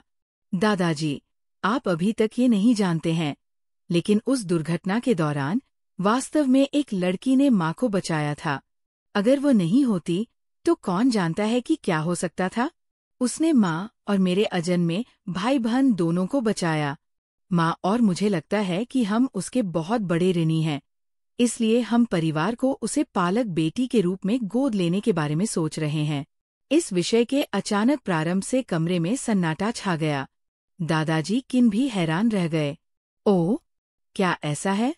उन्होंने तीसरे चाचा की ओर मुड़ते हुए कहा। तीसरे चाचा के चेहरे पर थोड़ा सा भाव आया और उन्होंने किन्हान को नाराजगी भरी नजर से देखा। वास्तव में एक लड़की थी जिसने ज़ीज़ुआन को बचाया था। वह जियाक्सी की दोस्त भी है। वह कभी कभी हमारे घर आती थी, क्योंकि जिस अनाथालय में वह पली बढ़ी थी, उसे ज़ीज़ुआन के चैरिटी काम से मदद मिलती थी। वह हमेशा ज़ीज़ुआन की आभारी रही है और दुर्घटना के दौरान उसके साथ थी। ये वह लड़की थी जिसने बहादुरी से ज़ीज़ुआन को क्षतिग्रस्त कार से बाहर निकाला था। ये सुनकर ऐसा लगता है कि वह एक बहादुर, दयालु और आभारी बच्ची है, दादी लू ने धीरे से कहा। उनका भाव स्पष्ट था। हालांकि तीसरे चाचा ने कहा, मूल रूप से हमने अपना आभार व्यक्त करने के लिए एक उदार उपहार तैयार करने की योजना बनाई थी। पिताजी, माँ ने पहले ही कहा था कि पैसे देना अपमान होगा। वह हमारे परिवार के प्रति इतनी ईमानदार रही है, वह हमारी बेटी क्यों नहीं बन सकती? मैं पहले से ही उसे एक छोटी बहन के रूप में देखता हूँ, किन्हान ने तुरंत तर्क दिया। तीसरे चाचा ने उनकी बात बीच में ही रोक दी। बस, बच्चा गोद लेना कोई आसान बात नहीं है। मैं इस बारे में बाद में तुम्हारे दादाजी और किन जियान से बात करूंगा। जाहिर है, तीसरे चाचा तुरंत कोई भी फैसला नहीं करना चाहते थे। बाकी रिश्तेदार चुप रहे, जबकि युवा पीढ़ी ने अनिश्चितता भरी निगाहों से एक दूसरे को देखा। हाँ, ये तो अजीब है। तीसरे चाचा इस बात से सहमत होने में असामान्य रूप से अनिच्छुक लग रहे हैं। हालांकि किन परिवार की दूसरी शाखा को तीसरे चाचा की हिचकिचाहट पर कोई आश्चर्य नहीं हुआ। जल्द ही जीफी को ये बात समझ में आ गई। आह, मैं समझ गया। किन परिवार के हित आपस में बहुत करीब से जुड़े हुए हैं। एक बच्चे को गोद लेने का मतलब होगा कि वह किन कॉरपोरेशन के लाभों का आनंद ले सकती है। ऐसा कुछ जो धोखेबाज भाई बहन भी सपने में भी नहीं सोच सकता। इससे सभी के हित प्रभावित होंगे, जबकि किसी को भी इस बात से ऐतराज नहीं होगा कि एक छोटी पालक बेटी संभावित रूप से कुछ संपत्ति हासिल कर ले। तीसरे चाचा एक सतर्क और सख्त आदमी हैं। वह परिवार में किसी भी तरह की नाराजगी पैदा नहीं करना चाहते हैं। अगर वो अपवाद बनाता है तो ये अन्य रिश्तेदारों के लिए बच्चों को गोद लेने के लिए बाढ़ के द्वार खोल सकता है और इससे अराजकता पैदा होगी। उसका प्रारंभिक विचार उसे पैसे देना था, जी जुआन को बचाने के बदले में उसे एक आरामदायक जीवन सुनिश्चित करना पर्याप्त होना चाहिए। गोद लेने पर जोर क्यों दिया जाए? किन परिवार की दूसरी शाखा को स्वाभाविक रूप से इस मुद्दे की ज्यादा परवाह नहीं थी, लेकिन वे इसकी गारंटी नहीं दे सकते थे कि अन्य लोगों की राय नहीं होगी, इसलिए उन्होंने अपने विचार व्यक्त न करने का निर्णय लिया। हालांकि जब किन हान ने सुना कि उसके पिता ने न केवल दादा किन बल्कि किन जियान से भी परामर्श करने की योजना बनाई है, तो उसे तुरंत असंतुलित महसूस हुआ। अगले ही पल दादा किन भी बोल पड़े, मैं अब बूढ़ा हो गया हूँ। आप इस मामले पर बाद में किन जियान से चर्चा कर सकते हैं।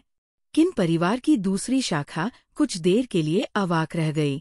दादा किन स्पष्ट रूप से जिम्मेदारी से बच रहे थे और इसे किन जियान को सौंप रहे थे।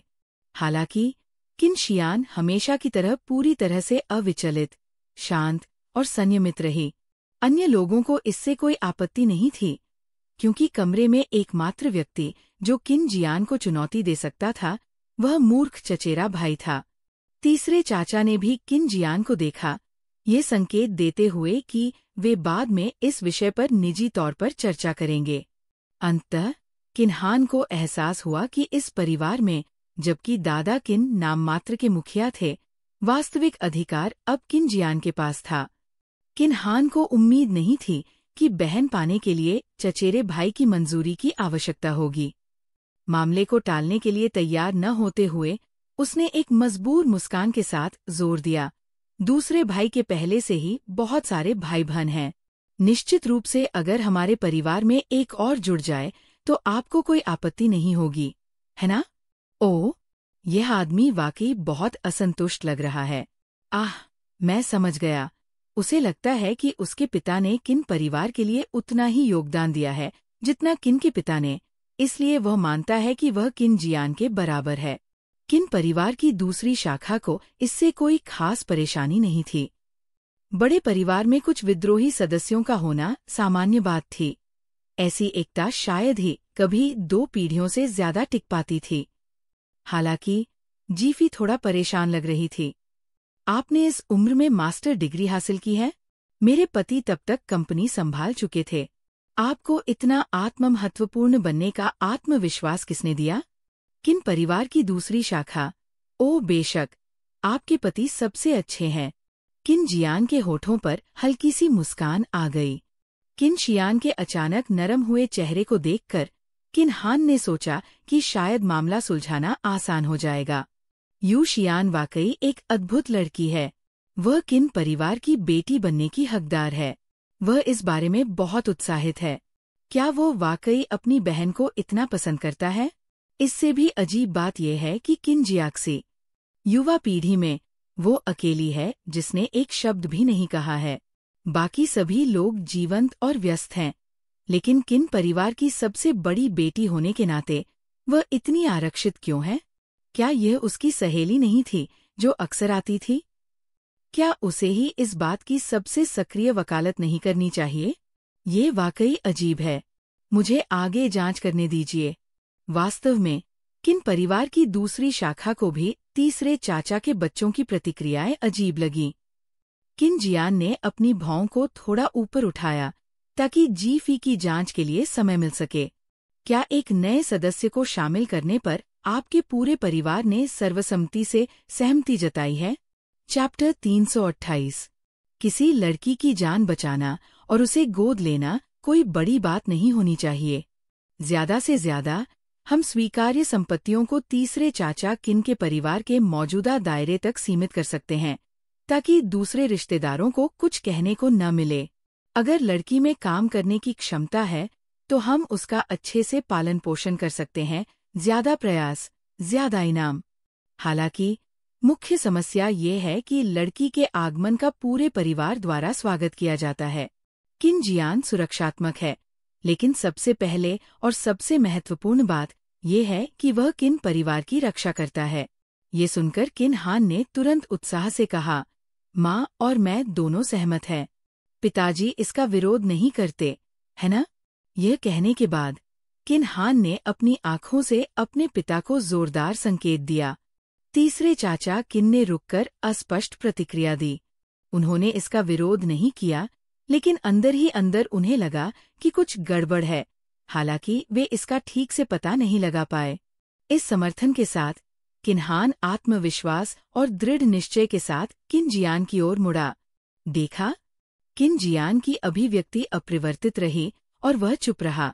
कुछ सेकंड इंतजार करने के बाद किन हान का धैर्य जवाब दे गया, क्या अब भी कोई समस्या है? किन झाओ, जो किनारे से देख रहा था, अब और बर्दाश्त नहीं कर सका। वह अपने धैर्य के लिए नहीं जाना जाता था, और किन हान का किन जियान के प्रति रवैया पहले से ही उसे परेशान कर रहा था। किन हान के वर्तमान व्यवहार ने उसे अपनी आंखें घुमाने के लिए मजबूर कर दिया, इसलिए उसने स्पष्ट रूप से कहा, ओह, तो आपके परिवार में अब केवल 3 लोग हैं? किन हान क्षण भर के लिए स्तब्ध रह गया, क्योंकि वह किन झाओं के शब्दों में व्यंग्य को तुरंत समझ नहीं पाया। इस बीच किन रोंग, जो किन जियाक्सी के लगभग बराबर उम्र का था, हस्तक्षेप करने से खुद को रोक नहीं सका। भाई हान, आपने जियाक्सी से उसकी राय क्यों नहीं पूछी? दूसरे भाई ने स्पष्ट रूप से कहा था कि ये पूरे परिवार की राय होनी चाहिए। ऐसा लग रहा था कि किन जियाक्सी की उपस्थिति इतनी अस्पष्ट थी कि हर कोई क्षण भर के लिए भूल गया था कि उसने अभी तक अपनी राय व्यक्त नहीं की है। इस स्मरण पर सभी की निगाहें उसकी ओर मुड़ गईं। किन जियाक्सी को स्पष्ट रूप से ध्यान का केंद्र बनने की आदत नहीं थी। वह बेहद असहज महसूस कर रही थी, क्योंकि इससे पहले किसी ने उसकी राय नहीं पूछी थी। अब दूसरे चाचा के परिवार के रिश्तेदारों द्वारा पूछे जाने पर वह पूरी तरह से असमंजस में थी। किन हान ने तुरंत प्रतिक्रिया दी। उसके चेहरे पर तिरस्कार की झलक थी। वह किन जियाक्सी के ठीक बगल में बैठा था, लेकिन उसने उससे सीधे पूछने की जहमत नहीं उठाई। इसके बजाय उसने तिरस्कारपूर्वक कहा, उसे क्या पता, उसकी राय मायने नहीं रखती। जैसे ही ये शब्द उसके मुंह से निकले, बूढ़े मास्टर के चेहरे पर उदासी छा गई। ये कैसी बकवास है? किन परिवार में हर बच्चे की राय मायने रखती है? किन हान का चेहरा लाल हो गया। उसे उम्मीद नहीं थी कि उसे डांटा जाएगा, और शर्मिंदगी में उसने अपना गुस्सा दूसरी ओर मोड़ लिया। उसने तुरंत किन जियाक्सी की बाह पकड़ी और झल्लाकर कहा, अच्छा, तुम्हारी क्या राय है? किन हान का किन जियाक्सी के प्रति रवैया आसपास के रिश्तेदारों को असहज कर रहा था। हालांकि चूंकि दोनों भाई बहन थे और कोई नहीं जानता था कि वे आम तौर पर कैसे बातचीत करते थे, इसलिए किसी ने तीसरे चाचा किन के अधिकार का उल्लंघन करने की हिम्मत नहीं की। तीसरे चाचा किन ने बस पलकें झपकाईं, कोई प्रतिक्रिया नहीं दिखाई। उनके लिए ये रवैया असामान्य नहीं था। उनकी नज़र में उनकी बेटी बहुत ही संकोची थी, हमेशा अपने ही विचारों में खोई रहती थी। किन जियाक्सी की आंखों में आंसू भर आए, लेकिन उसने जल्दी से अपना सिर नीचे कर लिया। उसके घने बालों ने उसकी भावनाओं को छिपा दिया। मेरी कोई राय नहीं है। मैं माँ और पिताजी जो भी फैसला करेंगे, उसे मानूंगी। किन हान ने राहत की सांस ली। उसके चेहरे पर आत्मसंतुष्टि का भाव था। शुक्र है, उसने किन जियाक्सी को पहले ही कठोर अनुशासन में रखा था। ये सुनिश्चित किया था कि वह अच्छा व्यवहार करे और किन परिवार में यूशिन के प्रवेश का विरोध न करे। अन्यथा कौन जानता था कि वह किस तरह की मुसीबत खड़ी कर सकती थी। क्या अब ये तय हो गया है? किन हान ने पूछा, पहले से ही अवचेतन रूप से किन जियान के अधिकार को स्वीकार करते हुए। ऐसा लग रहा था कि जब तक किन जियान सिर हिलाएगी, मामला सुलझ जाएगा। हालांकि उसने देखा कि किन जियान की अभिव्यक्ति अपरिवर्तित रही, और किन हान की ओर उसकी नजरें और भी ठंडी हो गईं। न केवल किन जियान, बल्कि पूरे दूसरे चाचा का परिवार भी उसे अस्वीकृति के साथ देख रहा था, जिससे उसे बेवजह असहज महसूस हो रहा था। क्या बकवास है? क्या तुम वाकई अपनी बहन के बजाय किसी रोमांटिक रुचि को चुन रहे हो? यूशिन की देखभाल करना ठीक है, क्योंकि तुम उसे बचपन से अनाथालय में 3rd आंटी के चैरिटी कार्य के माध्यम से जानते हो, लेकिन अपनी बहन को किसी बाहरी व्यक्ति के कारण पीड़ित होने देना, ये बिल्कुल अमानवीय है। किन हान और किन जियाक्सी के सामने होने से पहेली के कई टुकड़े अपनी जगह पर आ गए, जिससे सच्चाई सामने आ गई। यू शिन एक षड्यंत्रकारी, दुर्भावनापूर्ण महिला के अलावा कुछ नहीं है। वो हाई स्कूल के दौरान आधिकारिक तौर पर उनके जीवन में आई और उस समय से किन जियाक्सी का जीवन एक जीवित नरक में बदल गया। यू शिन किन हान के सामने किन जियाक्सी द्वारा धमकाए जाने का नाटक करती थी, जबकि पर्दे के पीछे गुप्त रूप से किन जियाक्सी को ताना मारती और उकसाती थी, उसे प्रतिक्रिया करने के लिए मजबूर करती थी। फिर यू शिन किन हान के सामने पीड़ित की भूमिका निभाती, कलह फैलाती और किन जियाक्सी को फंसाती। एक बार खुशमिजाज लड़की इस उदास अवस्था में आ गई है। यह सब यू शिन की चालाकी की वजह से है। किन सेकेंड के परिवार के सदस्य हैरान थे। ये विश्वास करना कठिन था कि कोई इतनी आसानी से दूसरों को धोखा दे सकता है। जीफी को भी ये बात अविश्वसनीय लगी। आखिर यह उसकी अपनी बहन थी। भले ही यू शिन एक असाधारण अभिनेत्री है, लेकिन क्या परिवार ही वो नहीं होना चाहिए जिस पर आपको सबसे अधिक भरोसा करना चाहिए? वह इतना मूर्ख कैसे हो सकता है कि बिना सच्चाई की पुष्टि किए किसी बाहरी व्यक्ति पर विश्वास कर ले, जबकि विरोधाभासी विवरण है? और ये सिर्फ उसके साथ ही नहीं है। किन जियाक्सी की यादों में तीसरी आंटी भी पूरी तरह से मूर्ख थी। उसने यू शिन का साथ दिया था। ये कैसी उल्टी सीधी दुनिया है? किन सेकंड का परिवार हैरान रह गया। आखिर क्या हो रहा है? क्या थर्ड आंटी को भी कुछ पता नहीं था? और थर्ड अंकल का क्या हुआ? तीसरे अंकल काम में व्यस्त रहते थे, इसलिए अपनी बेटी के साथ बहुत कम समय बिताते थे। वे घर के सारे काम अपनी पत्नी पर छोड़ देते थे और अक्सर घर से गायब रहते थे। समय के साथ वे इस स्थिति के प्रति उदासीन हो गए। उन्होंने मान लिया कि उनकी बेटी का व्यक्तित्व बस बदल गया है। उन्हें इस बात का बिल्कुल भी अंदाजा नहीं था कि उनकी बेटी घर में बदमाशी सह रही है। किन के पिता और किन की माँ तीसरे चाचा किन की तरफ एक तिरछी नज़र से देखने से खुद को रोक नहीं पाए। काम जरूरी है, लेकिन तुम बेवकूफ अपने बच्चों की परवरिश को नजरअंदाज नहीं कर सकते। रुको, क्या स्कूल में भी बदमाशी होती है? किन सेकंड का परिवार काम उठा। क्या यू शिन वाकई स्कूल में लोगों को नियंत्रित कर सकती थी? क्या वह इतनी अछूत थी, या किन हान दूर से उसकी मदद कर रहा था? क्या बकवास है। उसका बॉयफ्रेंड सूजे स्कूल का दिल जीतने वाला लड़का है, इसलिए उसे स्कूल में दूसरे सोशलाइट्स द्वारा परेशान किया जा रहा है। रुको, स्कूल को उसकी पहचान नहीं पता है क्योंकि थर्ड आंटी और किन हान ने उसे पहचान बताने से मना किया है। उन्हें डर है कि उसी स्कूल में पढ़ने वाली यू शिन को भेदभाव का सामना करना पड़ेगा। मैं इस तर्क को समझ नहीं पा रहा हूँ। क्या किन जियाक्सी और यू शिन का जन्म के समय ही आदान प्रदान हुआ था? किन सेकंड का परिवार भी हैरान था। वह सु परिवार ही होगा, वाई सिटी के प्रमुख परिवारों में से एक। किन परिवार के बराबर? तो सूजे एक अमीर परिवार का युवा मालिक है। उसे किन जियाक्सी का बॉयफ्रेंड होने में कोई दिक्कत नहीं है, लेकिन इससे उसे कैसे परेशान किया जा सकता है? और तीसरी आंटी क्या सोच रही होगी? यदि किन जियाक्सी, किन यान, किन रोंग और चौथे चाचा की बेटी के समान नहीं होती, तो वे जीफी के साथ मिलकर ये सवाल पूछ सकते थे कि क्या किन जियाक्सी और यू शिन का जन्म के समय ही आदान प्रदान हुआ था। मैं इसे और नहीं देख सकता। क्या यह एक दुखद नायिका के लिए मानक सेटअप है? एक पिता जो अनुपस्थित है, एक माँ जो परवाह नहीं करती, एक भाई जो उदासीन है, और उसके प्रेमी के साथ एक कठिन रिश्ता। कोई आश्चर्य नहीं कि वह इतनी उदास और असुरक्षित दिखती है। अब वह महिला जो उसे सता रही थी, उसके परिवार का हिस्सा बनने वाली है। इससे बुरा कुछ नहीं हो सकता। वह इसके लिए क्यों सहमत हुई? चैप्टर 329। इसलिए उसने सोचा कि उसके विरोध का कोई मतलब नहीं है, क्योंकि उसकी माँ और भाई यू शिन को ज्यादा पसंद करते हैं।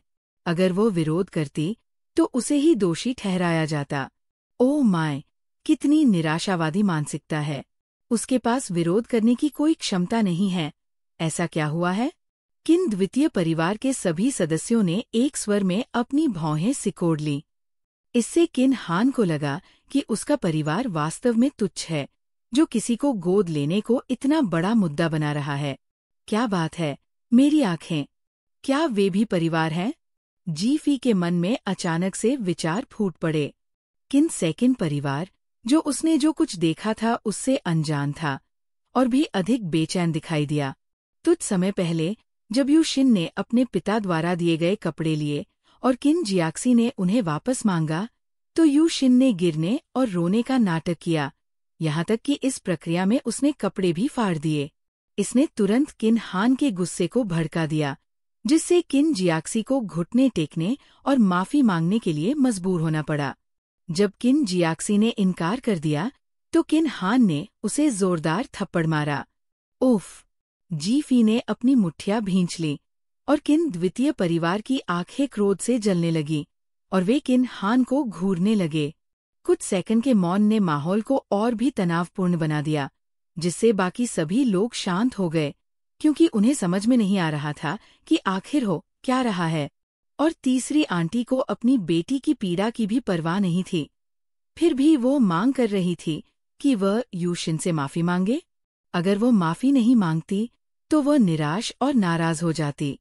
किन जियाक्सी के लिए ये उसके भाई के थप्पड़ से भी ज्यादा दर्दनाक था और अंत में उसे खुद को सुन्न करना पड़ा और यू शिन से माफी मांगनी पड़ी। उफ! ये मुझे बहुत गुस्सा दिलाता है। वैसे भी मैं सहमत नहीं हूँ। अगर ऐसा नीच व्यक्ति किन परिवार में प्रवेश करता है तो मेरे पति की कमाई को लाभांश के रूप में उसके साथ साझा करना होगा। बिल्कुल नहीं। किन जियान ने अपनी नजरें नीची कर लीं। अब किन हान की तरफ नहीं देख रहा था। उसने चुपचाप जीफी का हाथ पकड़ लिया, चुपचाप उसे दिलासा देते हुए। वो नहीं चाहता था कि उसकी पत्नी इस तरह के गंदे कामों से परेशान हो। किन द्वितीय परिवार की बर्फीली निगाहें तीसरे चाचा किन की ओर घूम गईं। तीसरे चाचा किन को लगा जैसे उन पर कई अदृश्य तीरों से वार किया गया हो। उसने अनुमान लगाया कि किन द्वितीय परिवार उसे किन हान को नियंत्रित न करने के लिए दोषी ठहरा रहा था, जो किन जियान पर निर्णय लेने के लिए दबाव डालने में अत्यधिक आक्रामक हो रहा था। उसे ये भी लगा कि ये अनुचित था। ठीक है, पहला कदम ये है कि पूरा परिवार इसका विरोध न करे। मैं बाद में आपके चचेरे भाई के साथ इस पर आगे चर्चा करूंगा। तीसरे चाचा किन ने किन हान से सख्ती से कहा। जैसे ही किन हान बोलने वाला था, किन की माँ ने अचानक मुस्कुराते हुए कहा, ओह तीसरे चाचा, आपका परिवार वास्तव में आपकी बेटी से बहुत प्यार करता होगा, है ना? हाँ।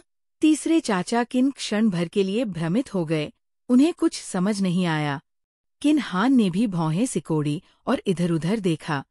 किन की माँ ने जीफी के विचार सुने और खुद को रोक नहीं पाई और सीधे न्याय के लिए बोली, निश्चित रूप से कोई भी अपनी बेटी की उपेक्षा नहीं करेगा और इसके बजाय किसी बाहरी व्यक्ति का पक्ष लेगा, किसी और के बच्चे को गोद लेने और लाड़ प्यार करने के लिए दौड़ेगा।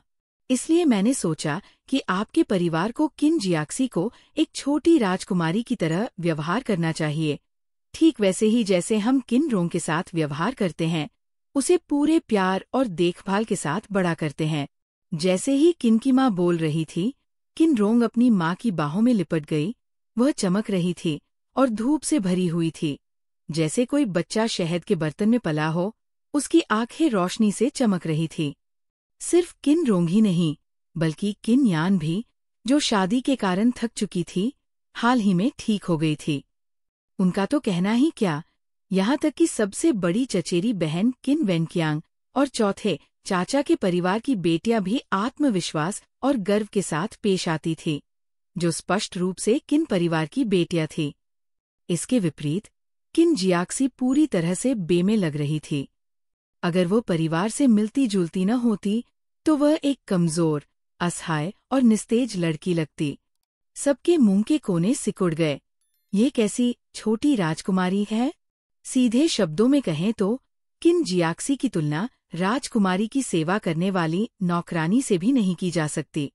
किन यान ने अपनी माँ का समर्थन करते हुए कहा, तीसरे चाचा और तीसरी चाची ने किन जियाक्सी को इतना प्यार और सुरक्षा दी होगी कि वे एक और बच्चे को गोद लेने के लिए पर्याप्त आत्मविश्वास महसूस करती है।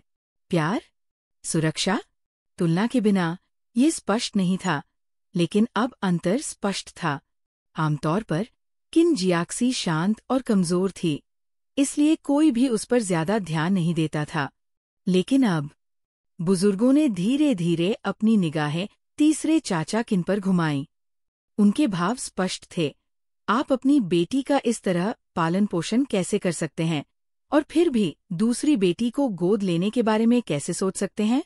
तीसरे चाचा किन को आखिरकार एहसास हुआ कि पहले क्या महसूस हुआ था। एक और बेटी को जोड़ने से उनकी अपनी बेटी की स्थिति अजीब हो जाएगी। जब तक कि मूल बेटी उत्सुकता से बहन की मांग न कर रही हो, ये स्थिति हमेशा गलत ही लगेगी।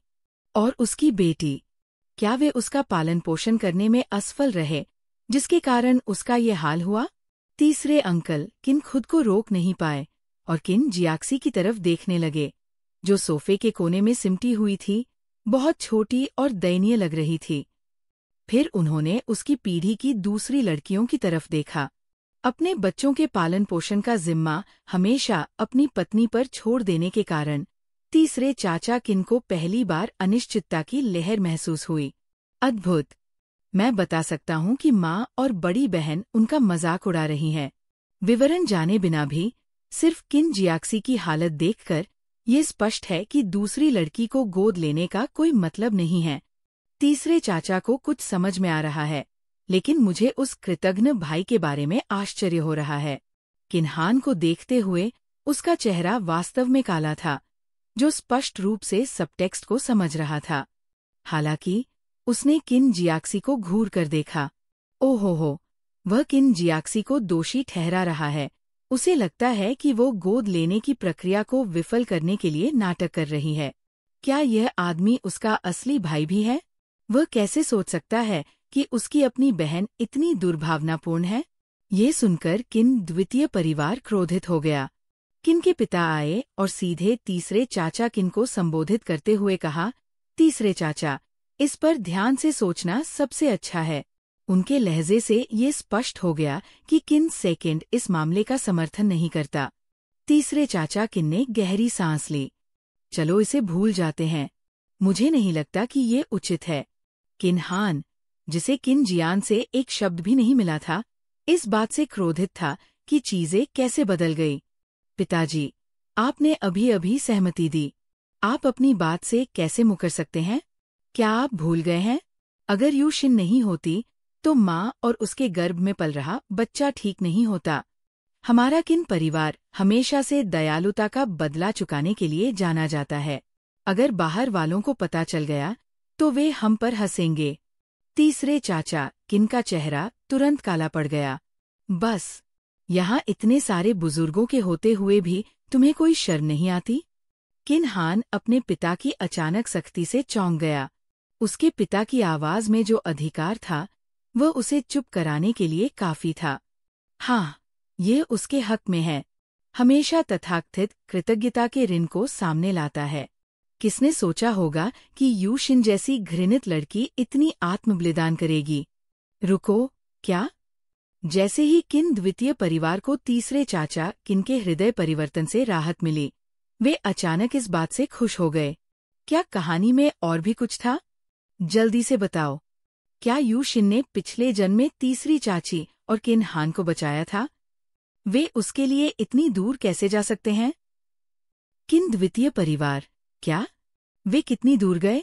अब तो किन शियान भी उत्सुक हो गई थी। तभी उन्हें जी फी की आवाज सुनाई दी, जो तिरस्कार से भरी हुई थी। उफ, ये तथाकथित जीवन रक्षक उपकार, मैं हंसते हंसते मर रहा हूँ। पता चला कि ये सब थर्ड आंटी और किन हान द्वारा किन परिवार को यू शिन को गोद लेने के लिए तैयार करने के लिए किया गया था। उन्होंने एक नकली कार दुर्घटना का नाटक किया, कुछ तस्वीरें और वीडियो लिए और थर्ड अंकल को ये विश्वास दिलाया कि यू शिन ने थर्ड आंटी को धुआं उगलती, क्षतिग्रस्त कार से बाहर निकालने में मदद की थी। ये सब झूठ था। चैप्टर 330। किन सेकंड का परिवार। धिक्कार है, जीवन बचाने वाला एहसान मनगढ़ंत था। क्या वे किन परिवार के साथ खिलवाड़ कर रहे हैं? क्या किन थर्ड की पत्नी और बेटे ने अपना दिमाग खो दिया है? किन जियान ने अचानक एक खामोश, ठंडी हंसी निकाली। चाहे तीसरी चाची किन और किन हान पागल हो गए हों या नहीं, उसे उन दोनों के साथ यू शिन के रिश्ते की पूरी तरह से जांच करने की जरूरत थी। इस दुनिया में मूर्खतापूर्ण मूर्खता जैसी कोई चीज नहीं है। कम से कम उसे इस बात का सबूत तो ढूंढना ही था कि तथाकथित जीवन रक्षक उपकार कैसा दिखता है, और उसे तीसरे चाचा किन को दिखाना था। उसे ये देखने देना था कि उसके सबसे करीबी लोग उसके खिलाफ किस तरह से साजिश रच रहे थे। जीफी किन हान के माध्यम से सच्चाई देख चुकी थी। वह भी क्रोधित थी। किसी बाहरी व्यक्ति के लिए इतनी हद तक जाना, यहाँ तक कि तीसरे चाचा किन को धोखा देना, जबकि अपने ही खून खराबे वाले किन जियाक्सी किन हान, उस जानवर के साथ इतना क्रूर होना जो अपने निचले शरीर से सोचता है, मुझे आश्चर्य नहीं हुआ। लेकिन तीसरी चाची किन, किस तरह का व्यक्ति ऐसा कर सकता है? मैं उनसे मिलने के लिए वाकई उत्सुक हूँ। उम्मीद है कि किन जियान की समस्याओं का उससे कोई लेना देना नहीं है, वरना शुक्र है कि तीसरे चाचा किन अभी भी साफ दिमाग वाले हैं, वरना किन जियाक्सी वाकई मुश्किल में पड़ जाती। किन जियान ने हमेशा की तरह जीफी की आंतरिक बकवास सुनी, लेकिन अचानक ही वह चुप हो गई। पास में खड़े किन सेकंड के परिवार के लोग तुरंत घबरा गए। उन्होंने चुपके से देखा कि किन जियान जीफी को गौर से देख रहा था। किन जियान की निगाहें गहरी हो गई, जैसे कि उसने किसी बात की पुष्टि कर दी हो। उसका हाथ, जो पहले उसका हाथ पकड़े हुए था, धीरे धीरे उनकी उंगलियों में उलझ गया। उसकी आंखों के कोनों पर एक हल्की मुस्कान उभरने लगी। ये देखकर किन सेकंड के परिवार ने अंततः राहत की सांस ली। तीसरे चाचा किन के फैसले के कारण बेटी गोद लेने का मामला अनसुलझा रह गया, लेकिन इससे पारिवारिक समारोह का माहौल पहले ही खराब हो चुका था। किन हान सोफे पर पीठ टिकाए अपने फोन पर व्यस्त था, शायद किसी से संपर्क कर रहा था। उसका चेहरा उदास था, लेकिन किसी ने उस पर ध्यान नहीं दिया। चौथे चाचा के परिवार का अभी तक परिचय नहीं हुआ है। बड़ी चाची ने अजीब तरीके से विषय बदल दिया। किन जियान ने संकेत समझ लिया और जीफी का उनसे परिचय कराना शुरू कर दिया। चौथे चाचा का 3 सदस्यीय परिवार पहले हुए नाटक से पूरी तरह अप्रभावित लग रहा था तथा खुशी खुशी बातें कर रहा था। जीफी खुद को अंदर ही अंदर हंसने से रोक नहीं पाई। वे तीनों वाकई बेफिक्र है। वे पहले पूरी तरह से नाटक में डूबे हुए थे। बस इसी बात से मैं उनकी विश्वसनीयता की गारंटी ले सकती हूँ। हाँ, उन्होंने टेस्ट पास कर लिया है। किन जियान मंद मंद मुस्कुराया। उसकी उंगलियां धीरे धीरे जीफी के नरम हाथ की पीठ को सहला रही थी। तुमने बहुत मेहनत की है मेरे प्रिय। वह ये जानता था, सभी मनोवैज्ञानिक प्रतिक्रियाएं, खोई हुई यादें, बचपन में किसी दर्दनाक घटना को सहने की संभावना, ये अनुमान लगाना मुश्किल नहीं था। लेकिन उसने कभी सक्रिय रूप से जांच नहीं की, क्योंकि उसे नहीं लगता था कि इससे कोई फर्क पड़ता है। हालांकि उसके मनोवैज्ञानिक ने उसे बताया था कि ये असामान्य था, और यहाँ तक कि उसे संदेह था कि उसने अवचेतन रूप से कुछ दबा दिया होगा। लेकिन उसके पास वास्तव में इस बारे में जानने की प्रेरणा की कमी थी। अब ऐसा लग रहा था कि उसकी पत्नी उसके बारे में चिंतित थी। शायद उसे याद करने के लिए और अधिक प्रयास करना चाहिए। लेकिन हर बार जब वो याद करने की कोशिश करता, तो उसे ऐसा लगता जैसे कोई अवरोध उसे रोक रहा है।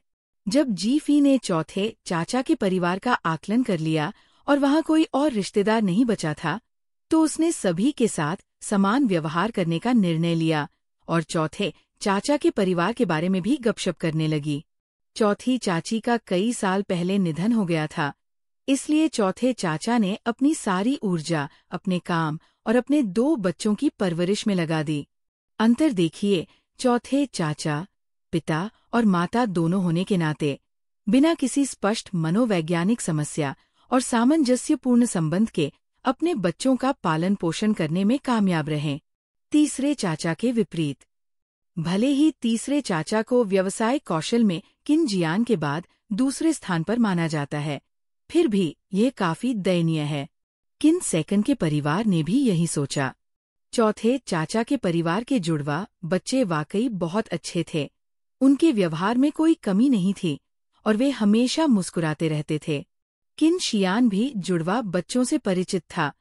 उसने उनके साथ काम करना शुरू कर दिया था। उन्हें अच्छी व्यावसायिक समझ के साथ शिक्षित किया गया था और भविष्य के लिए उनका पालन पोषण करना निश्चित रूप से उचित था। हाँ, उनकी लव लाइफ बहुत मजेदार है, लेकिन चौथे अंकल को कोई आपत्ति नहीं है जब तक उनके बच्चे खुश हैं। किन सेकंड के परिवार ने ये सुना तो तुरंत उत्सुकता से पूछा, किस तरह का प्रेम जीवन इतना मजेदार होता है? हालांकि जीफी ने अपने मन की सारी बातें साझा नहीं की, इसलिए किन सेकंड के परिवार को सीधे पूछकर अपनी जिज्ञासा शांत करनी पड़ी। सौभाग्य से ऐसे सवाल खुले तौर पर उठाए जा सकते थे। इस नए साल में तुम दोनों 27 साल के हो जाओगे, है ना?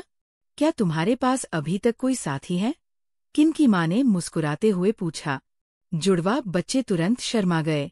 दादी लू और सबसे बड़ी चाची ने महसूस किया कि कहानी में कुछ और भी है, इसलिए उन्होंने तुरंत बात में शामिल होकर पूछा कि क्या वे अपने दादा के जन्मदिन के जश्न में अपने साथियों को भी साथ ला सकते हैं।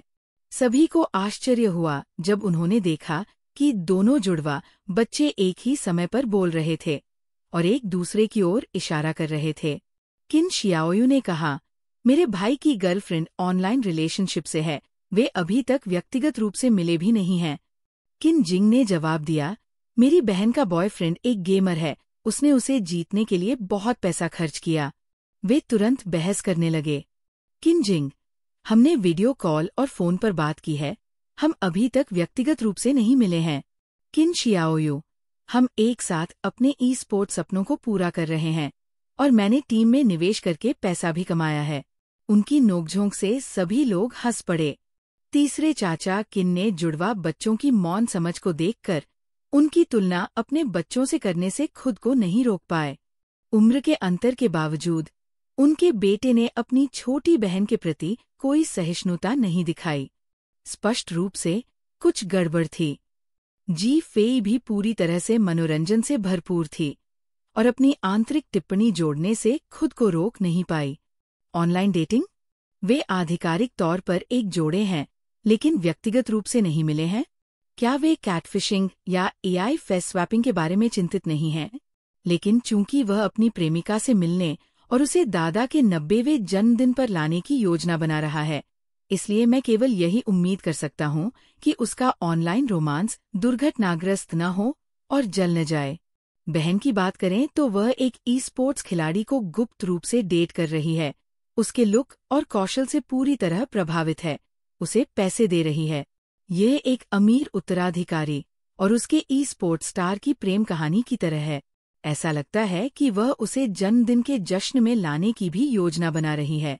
चौथे चाचा के परिवार की हरकतों की बदौलत रात के खाने तक माहौल खुशनुमा बना रहा। सबने साथ में खाना खाया, थोड़ी देर बातें की और फिर रात को आराम करने की तैयारी की। किन जियान का परिवार और चौथे चाचा का परिवार स्वाभाविक रूप से एस्टेट के मुख्य घर में ही रहता था। सबसे बड़ी चाची और उनके पति भी वहीं रुक गए और किन ही, जो अपने घर लौटने से डरता था, ने भी वहीं रहने का फैसला किया। हालांकि सबसे बड़ी चचेरी बहन और उसका परिवार अपने घर लौट आया और तीसरे चाचा किन का परिवार भी अपने घर वापस चला गया, लेकिन दो लोग अप्रत्याशित रूप से पीछे रह गए। उनमें से एक यांग वेवेई था, जो किनशी का अच्छा दोस्त बन गया था और साथ में ज्यादा समय बिताना चाहता था। सबसे बड़ी चचेरी बहन ने यांग वेवेई को उसके माता पिता को सौंप दिया, इसलिए दोनों बच्चे एस्टेट में खेलते रहे। दूसरी थी किन जियाक्सी, जिसे किन रोंग ने ये कहते हुए रुकने पर जोर दिया था कि वह अकेले सोने से डरती है। चूंकि किन यान अपने बेटे के साथ रह रही थी, इसलिए किन रोंग अपनी माँ या भाभी पर दबाव नहीं डाल सकती थी। उसे यह भी चिंता थी कि अगर वो वापस चली गई तो किन जियाक्सी के साथ बुरा व्यवहार होगा, इसलिए उसने उसे रुकने के लिए मना लिया। इससे पहले कि तीसरे चाचा किन कुछ कह पाते, किन हान ने सबसे पहले आपत्ति जताई। किन सेकंड के परिवार ने उसके चेहरे पर भाव देखकर समझ लिया कि वह कुछ गलत करने की योजना बना रहा है। शायद घर पहुंचने के बाद वह किन जियाक्सी पर अपनी कुंठा निकालने की योजना बना रहा था। कोई रास्ता नहीं था कि वे उसे जाने दें। शुक्र है कि तीसरे चाचा किन ने कोई आपत्ति नहीं की और किन जियाक्सी बिना किसी घटना के वहां रह गई। सच तो ये है कि किन जियाक्सी ने खुद को सबसे बुरे हालात के लिए पहले से ही तैयार कर लिया था। उसे पहले से ही अंदाजा था कि चीजें वैसी नहीं होंगी जैसी उसकी माँ और भाई ने उम्मीद की थी, और वह जानती थी कि उसका क्या हश्र होगा। उसे बस ये उम्मीद नहीं थी कि शुरू से ही उसे रोक दिया जाएगा, जिससे वो पूरी तरह से हैरान रह जाएगी। जब उसके पिता और भाई आखिरकार चले गए तो उसने पलटकर देखा कि युवा पीढ़ी लिविंग रूम में उसका इंतजार कर रही थी, बातचीत करने और पीने के लिए तैयार थी।